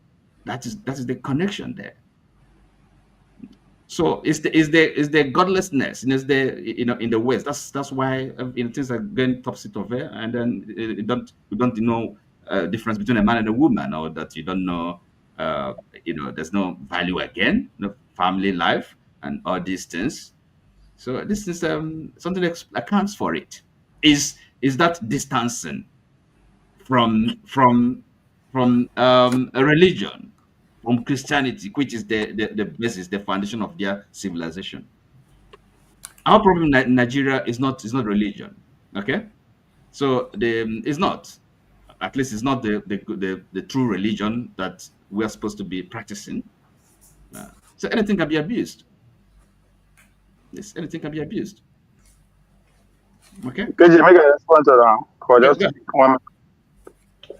No, please don't respond because Fofana is waiting on the side. Let me make my last comment. Yes. Okay. Yes. No point of Okay. response. Yes, go ahead, sir. I want to answer by when it was asking, when he said you asked a question about somebody who drank beer, all right, right? What did he say? Is it the beer that is the problem, or the person who drank beer? Is it what Yes, essentially over drinking, because some other people drink without over drinking, without getting drunk. Okay, Yeah. they drink moderately. They drink and enjoy it as a beverage, and it does them good. So what's wrong with that? As opposed to No, somebody who over drinks. listen, I'm speaking the way I understand life. You are responsible for the decision you make, the decision you will make, and the decision you shall make. Every decision each and every one of us make in this life, you are responsible to the consequences of your decision. It's not KJ. KJ can never pay the price for whatever decision you have made. So if for somebody decide to go and get drunk and enter inside the bottle, that is the decision he has made. Because the person who is selling the beer is selling the beer to make money, right? And if you know the level you're supposed to drink, you take your level and walk away. But if you decide because you want to enjoy it, you get into it, that's your choice also. You made that choice, right? So I think that the issue of what we are talking about is that I just want us to understand that if we individually as Nigerians, if we don't allow Nigerian politicians to use us as a tool based on religion, I think we'll be better off. But I just want us to understand that my argument and my point, I stick it anywhere. If the followers of those religions could be able to read the word that is given to them by pastor, by a man, by anybody, I think that we will be able to get away from these politicians who try to use this religion as a tool. I do not disagree with Ovie on the point that the people who brought us democracy and the independence and the rest of them, they try to use religion as a weapon to weaponize against us. But Nigerians themselves decided to embrace that weapon. And that's why it's working in Nigeria. If we have decided to reject that weapon of embracing the country with religion instead of what was supposed to be democracy, I think we would have been better off, because each and every one of us here that are making an argument, we all live in Europe or in America or in the Caribbean or anywhere, right? You all go to church in America. Nobody, everybody, people who are Christian, they go to work on Sunday. You can't say because you're a Christian, you cannot go to work on Sunday. They get you fired. Because the Bible said that if you cannot, a man who cannot provide for his family is an infidel. So if I cannot produce and provide for my family, and I am saying because today is Sunday, I'm not going to go to work and I lose my job, who takes care of my family? So people should be able, that's why I'm saying people should be able to read the word of God, read the Bible, read the Quran, understand the Quran. You don't need your pastor to teach you, but your pastor can lead you. You ask questions. Because those people we are reading their story in the Bible or in the Quran, they didn't go to school like KJ said, which is true. But we are reading their accounts. And we are believing at the account and what we are reading. So why we now that are claiming to be intellectuals? We are waiting for KJ. You are waiting to KJ to tell you what the Bible that you yourself supposed to read and understand is telling you what the Bible says. Then that's why I'm telling you that my life is based on practical Christianity. I don't believe in oral Christianity because my life is supposed to be a mirror where those people that are following me should be able to look into and see themselves into the mirror. My life is a mirror. And if my followers cannot see themselves in the mirror that I represent, I am not worthy to stand in the pulpit. That's the point I'm trying to make. I am a mirror. The congregation that I lead, on that last day, God is going to ask me about the account of those people that he has given unto me. And if my life does not represent the mirror which Jesus Christ has taught us to be, I am telling you that I am not, KJ is not going to pay that price for me. I am going to pay that price. So whether you're a Muslim, whether you're a Christian, whether you're a Hindu, whether you're a traditionalist, if you believe in what you worship, let your life so represent what it is, so that the people that are looking at you will see themselves as that thing you are representing, because you are living the life, you are showing the life, you are manifesting the life, and the people are seeing that life, and people are seeing that, yes, if I can be like Mr. Oti, why not? If I can be Mr. like all Napolitans, why not? Because your life is a mirror. The way you dress in the morning, you wake up, you go to the mirror to put your tie. That's the way that the people that are following you look at you. You are their mirror. They don't have mirror in their houses. You as a head of their Muslim church or a imam or a pastor, you are their mirror. And if you turn that mirror upside down, it is not the fault of the people that are looking at you. It's your fault. That's why I am advising every Nigerian listening. Time has, we are in the 21st century. We do not allow this, all these evil politicians to continue to divide us and put us into problem with religion. Religion is a private thing, it's a personal thing. I'm not going to force you to believe what I believe in. And you cannot force me to believe what you believe in. But we can always agree and disagree. At the end of the day, we all are claiming to serve the same God. At the end of our life, we will know who is serving the real God. God bless you. Okay. Thank you so much, Ike, for that conclusion. I will jump further and go to Ovie. Ovie. All right. Yeah. Maybe you don't have 2 hours, so because Fofana is waiting for us. Yeah. I will just highlight them because I know say Oti, I like his conversational approach. We carry and go to Nigeria platform side, and I know say I'm in the mood to teach you Nigeria a little bit of history too. So, but 3 things, Oti, right? 3 things. You said something that I totally agree with. The Western civilization is anchored on Christianity. That is because they are the architect, the author and finisher of that. Now you are expecting us to be as good as they are in the same religions that we don't know the doctrine, we don't know the rules and regulations. Right? But another thing again, our leaders. I've already concluded. No. Sorry. Before he goes on, before he continues, hold on. No, I don't have the time. No, hold on. Because if he carries on, there's a mistake, an error is committed.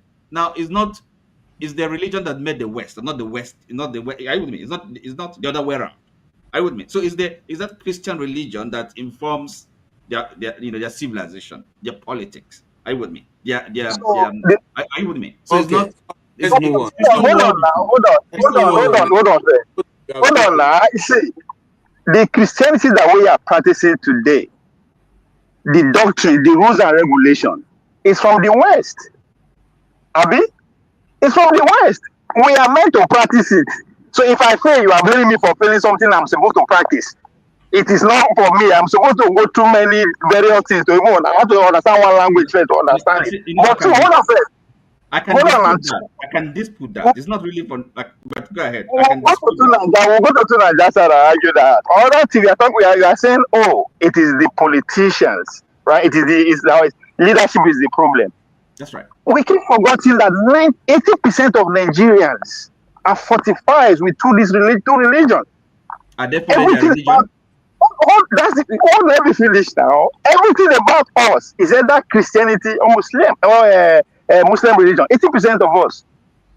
So everything that we know, our life is straightened, is conditioned along these two ways, right? When that is not ours, that means all our life we are supposed to be practicing it. How many life we get?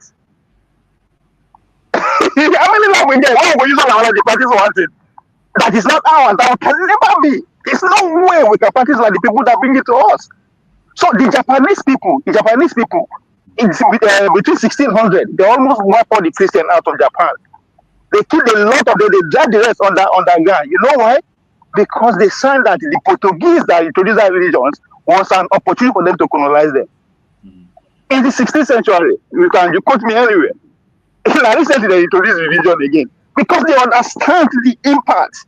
One thing I don't know is look at they train my children, they learn now. What am I going to train them to some mass like Mr. Dave just put to us? When I go teach it down, when I go teach them to accept Christ, I'm going to follow all my life to explain that what Christ is. I don't know. Me too, I don't know. I'm still practicing it. So Are you religious? Are you Okay. religious? All right, Ovie, thank you. We'll go to like that side. Let's go to like that side. I'm gonna go. I have something to do. Quite frankly, you know, I'm disappointed you. I have something else to do. So, but Peter Okpara, please go ahead. it's all the time. Yeah, I will be very brief. Dr. Oti. I'm not a doctor. Okay, Mr. Oti or Mazi Oti. Yeah, Mazi Oti. Yes. What you said about what you asked me a question. What did I mean by our gods, Igbo gods? Yes. Before this British came, or before these Europeans came into Igbo land, we had our way of worship.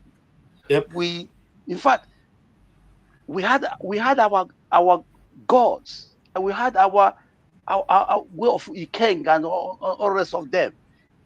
For example, there's a place in Anambra that's called Umuchuku. That was even before the British came. So we had our religion, and we were living comfortably with our religion. Christianity is a Western religion, it's a Western tradition, it's a Western culture. Islam is an Arabic culture, it's Arabic religion.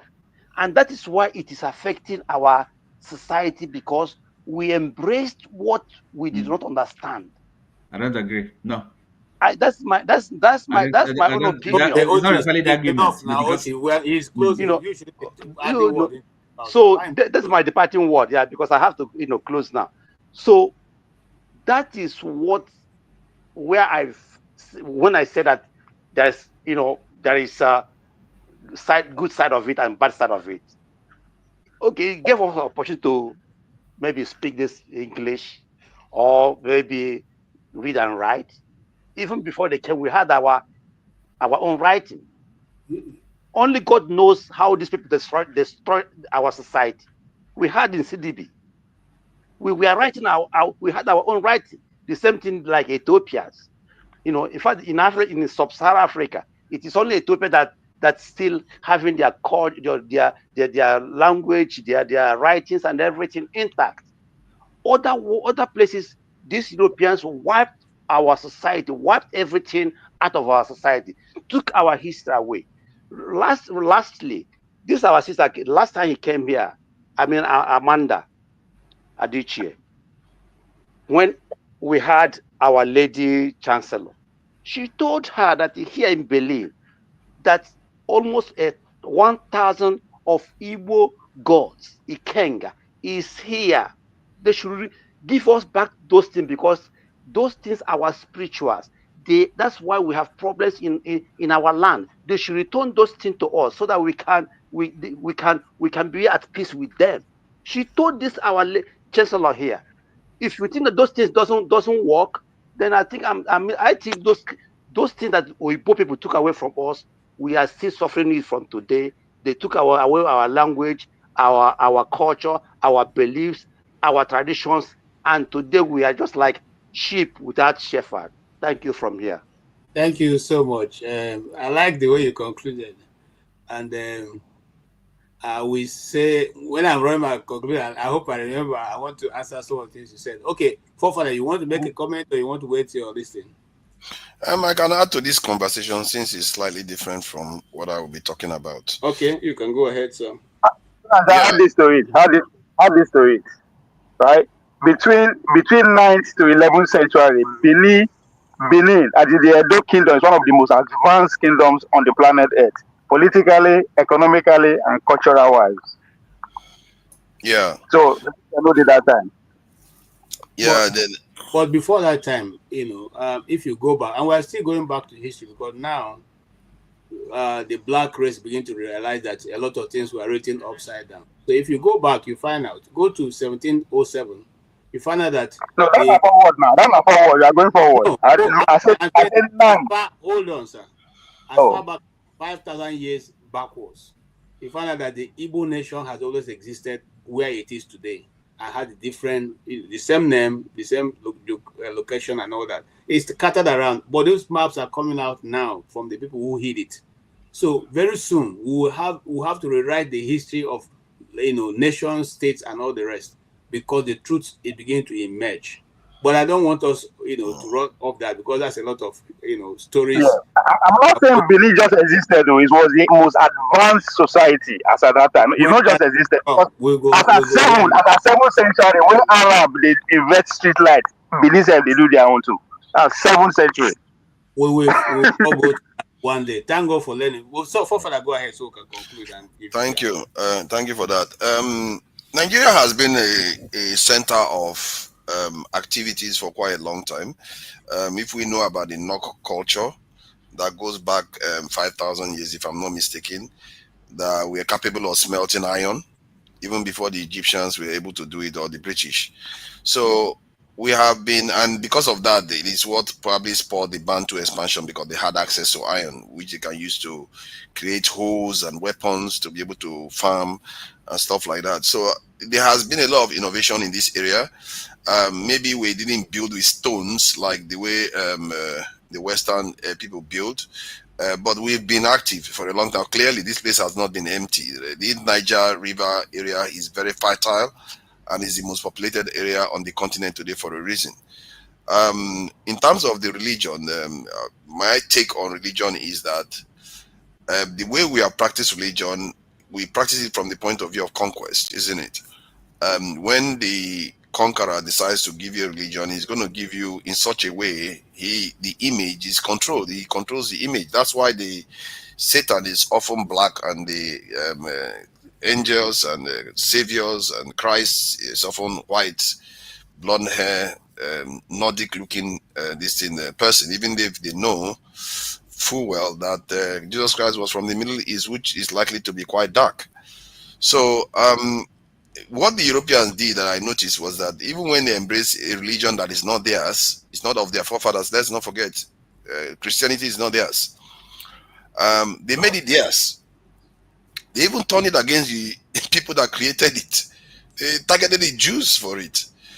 And so it tells you something about life. What I find about life is that even if you're copying people, you better own it. You don't allow other people to be superior to you. And because if you wake up telling your children and calling other people colonial masters and being this small boy, you have put yourself in a small position. That is simply what it is.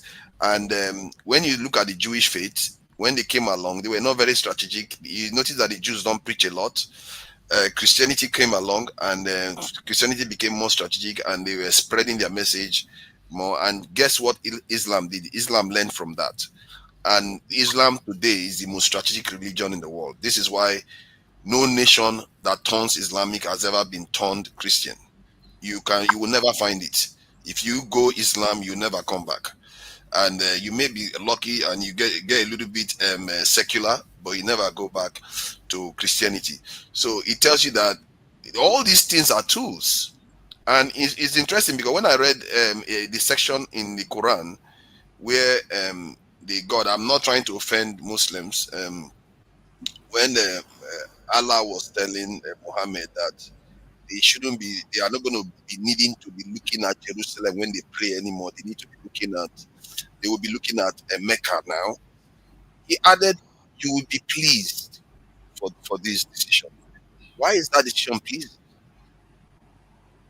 Ask yourself, why did that statement need to be there? Because it's a strategic move.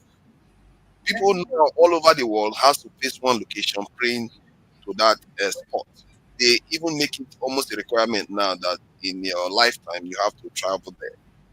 And in Nigeria, we took it one step further so that when people that travel there come back, we call them Alaji. This is not something that other people do around the world. We give them another title because they've been there. We even raise them to a higher status because they've gone to those areas. So it's in our hands. Whatever we do is in our hands. And we have to decide that, okay, if we want to practice this religion, we have to control it. We cannot let it control us. This in Church of England, an example of that again is in the Church of England. Even when there was Christianity in Europe, the Church of England said, I'm not going to follow Pope anymore. I'm going to go on my own. And they went and conquered the world after that. So you see, you have to take control of things. Whatever you practice, don't let other people be superior to you. And for me, religion in itself serves a purpose in terms of try to create meaning for people. People find consolation in it to say, okay, all these areas in life that are mysterious, maybe we can just attribute it to spiritualism. Let's make no mistake. Spiritualism is not a fact. It's something you just don't know. You don't know. When you say spiritual, you don't know. That's what you mean. And it's people find it consoling to say, okay, if we don't know about these things, there has to be a greater creator out there. They feel more comforted by it. It doesn't mean that is the answer to all your questions. You still have to do the necessary things in this world to make your way. Truths about the world, you still need to understand it. If you discover that, okay, if you block this water, your area is not going to flood anymore, it doesn't mean you go and pray to expect that thing to be to save you. You have to block that thing. That God has given you the knowledge to do it. That's what I believe, and this is why Oyibo people, what they discovered is that we became too spiritual.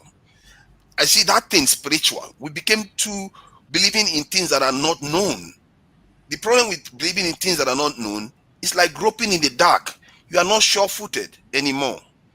But Oyibo people decide that no, we are not going to do that anymore. We have to be a little bit certain about everything we do. They started saying, okay, this truth. Sorry, I'm going to finish very soon. They said if they discover this truth, this person has to confirm it. That person has to confirm it. This one has to confirm it to confirm that it is true. If we all agree now that it's true, we move with that one truth. Then the next person will add to it. They will add to it. Today, where are we now? I'm talking all the way from the United Kingdom, and you are in America. That is what that truth reveals. It gives you a sure footing in the very creation of the maker, or for want of a better word, the creator. What is wrong and what is not great about studying the very creation of the creator? And I believe that our truth, how we are going to get out of the mess we are in, we have to realize that spirituality also demands that we also understand truth. That is why we talk about light all the time. When we talk about truth, we always talk about light. You have to be able to see clearly about what you are believing in. And if you want to believe in another man's God, you better make it your own. That's what I will advise our own people. Because I'm not going to stop you from being Christian, but when you are worshiping that God, make sure that that God in your mind is black. Make sure that God, when you are worshiping it, you put in the image on the wall, make sure that God is black. Because when you keep painting black people as the devil and the other people are gods, when you walk into a boardroom with them, when you want to challenge them for anything, how are you going to challenge them? When in your mind, in your heart of hearts, in something you believe it more than anything else, you see them as the image of God. You can't challenge them. So I would say you better own it. That's how I'm not saying you should not worship your God, but make it your own. Make it your own image. Thank you.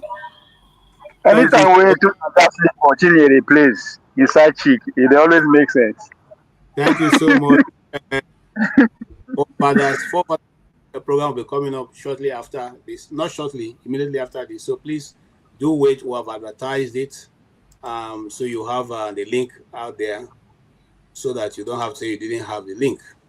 If he wants to, he can expand on this. But here's my conclusion. And it's going to be very simple. Mr. James don't conclude, though. I think he's preparing a note. No, Mr. James has concluded. Yeah, anyway, right? Let me just say that guns don't kill, but people kill with guns. All right. That's a good one. So much, Mr. James. Unless you have more, I wanted Fofala to be the one to talk on this. Okay. So here is where I will start from. Mr. Opera says something, and I want to go there. There's a time in the Bible where the enemies of Israel captured the Ark of God, which was supposed to be a symbol of God's presence, and they took it to go and put in the same house with their Dagon. Dagon is their own god, and they put it there and closed it and went to sleep. The next day they came back. The Dagon, which is their god, was lying face down before the Ark of God, and they said, they picked it up and put it up again and still left it there and went. But the next day they came back. The Dagon didn't only this time bow down, okay? It fell down right before the ark. Both his hand, his head, and all his legs and limbs were all broken into pieces. And so they said, what is this? It means that this Israeli God is more powerful than our own. Let's take it away from here. So they took away that ark from there. What am I trying to say? Chima Amanda went to Germany and said, our gods have been captured by you people. And that's why we're having problem in our country. Return those gods. If they were God, they should have been able to stand for themselves. They will fight their fight in Germany there, and the Germans will realize that they have taken something that they shouldn't have taken, and they'll return it. And I think so, because they've not been able to fight that thing, and they are still, up to today, they're still in Germany, it means that it was not, well, I don't want to say, what I want to say, but it means that they're not been effective in governing the people. Having said that, there are many contradictions. Hold on. I'm not asking for your opinion right now, so I've concluded that discussion. There are many shades of gray in what we have discussed today. One of those shades of gray is that the Igbo traditional, and I speak of the Igbo, I don't know about your own tribe, but I'm laying my emphasis on the traditional I understand. The Igbos were practicing and are still practicing shifting cultivation in their form of farming. That the Christianity didn't teach them. They were practicing and they are still practicing diokpara, which means the firstborn gets everything. Okay, that is what has been there. The Christianity didn't teach them that. They were practicing also a form of initiation into manhood, which is done in Israel at the age of 13. They didn't teach them this. Is not written in the Bible.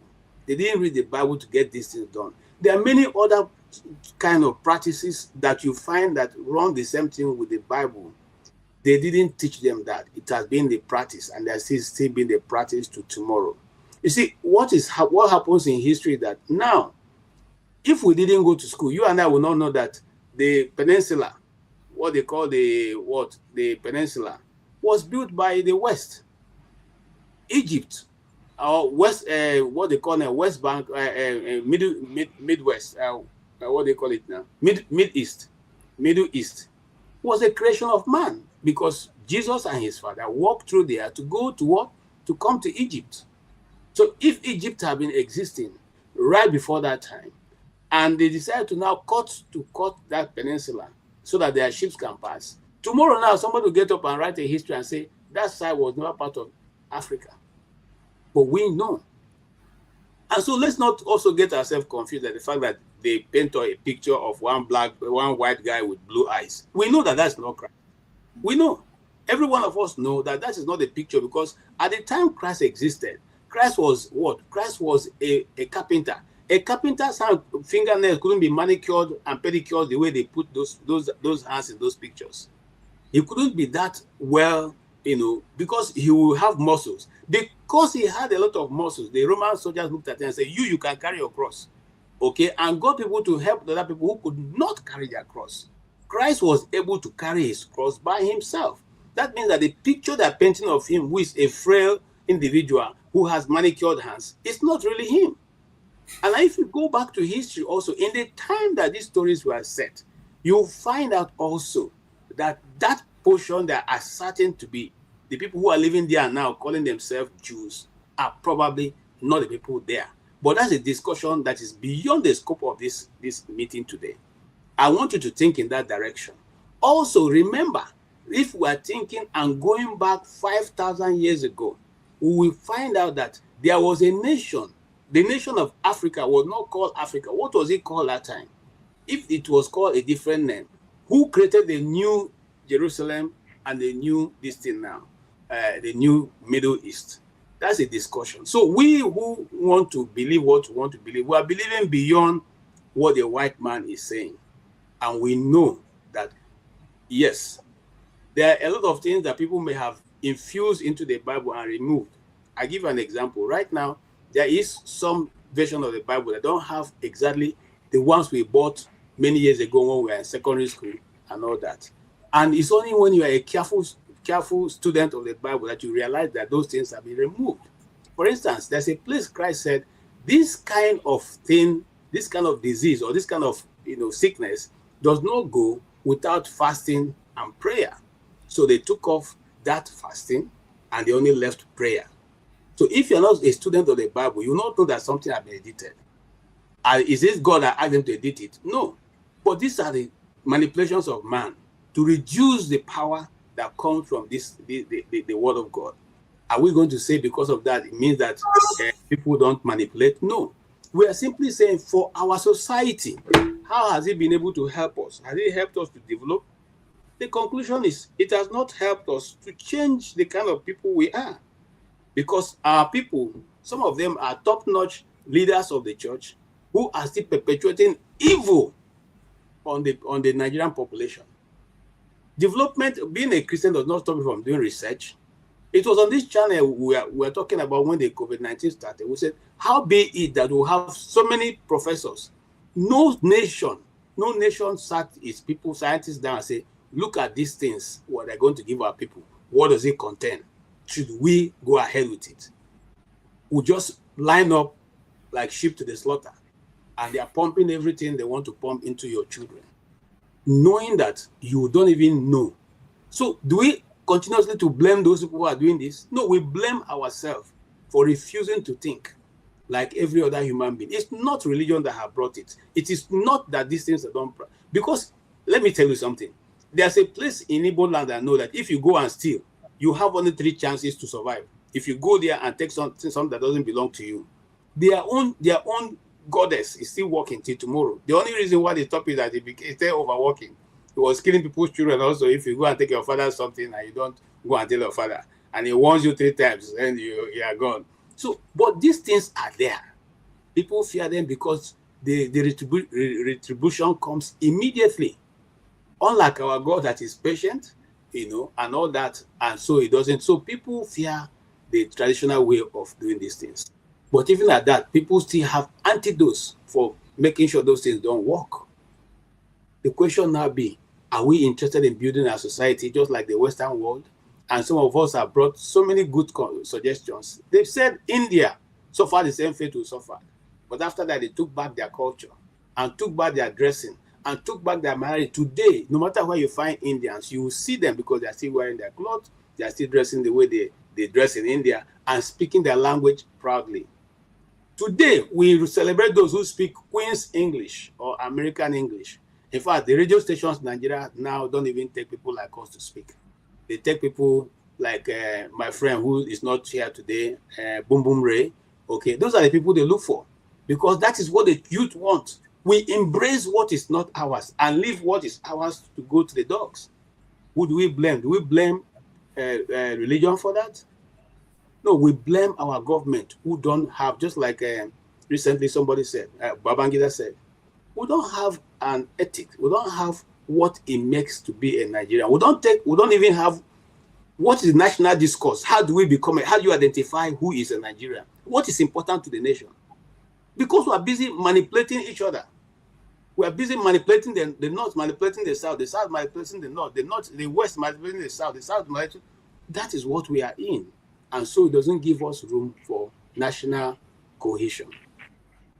I wish and I pray that those who want to keep holding on to Nigeria as a nation will think about these things and get a conclusion. On that faithful note, we want to thank everybody who has helped us today. And I thank Lady Tokwe. She has been gracious these days, so gracious. Really just been a blessing to us all.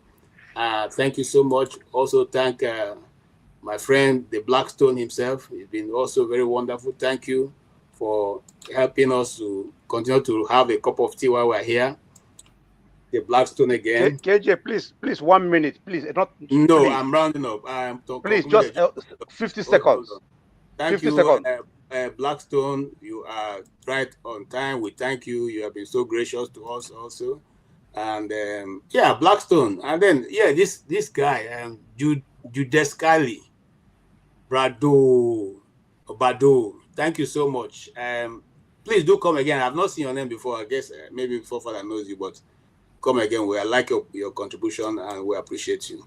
The Blackstone, so good to celebrate what you are doing for us. God bless you. That will help us be able to keep up the channel running, because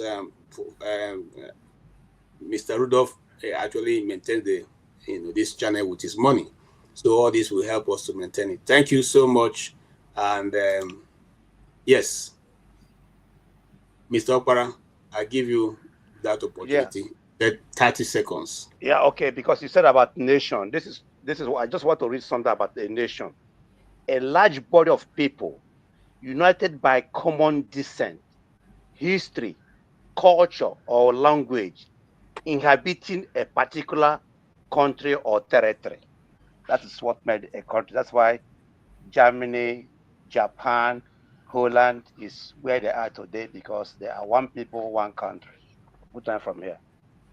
All right. Thank you so much. That you take away from Mr. Okpara, and I like that conclusion. Are we a nation? Are we living? Do we have the same culture and tradition? Well, in Nigeria, I think it's even forefathers people that would dress like Igbos don't agree they are Igbos, so you can never be a nation as well. Anyway, I just pulling forefathers leg. All right, thank you so much. God bless you. We will be here next week, God willing, and we all can continue to have this Jojo. Forefather is coming up immediately with his program, and he probably will pick up from this if he wants to. If not, he will continue what he has already planned to do. On that faithful note, I will leave you with an advice from our senior politician. 1,911,844,833 naira and 46. I'll take that again. 1,911,000,000 1,911,844,000,000 1 trillion. This money is too much for me. 1 trillion. I hope that is not the record. One.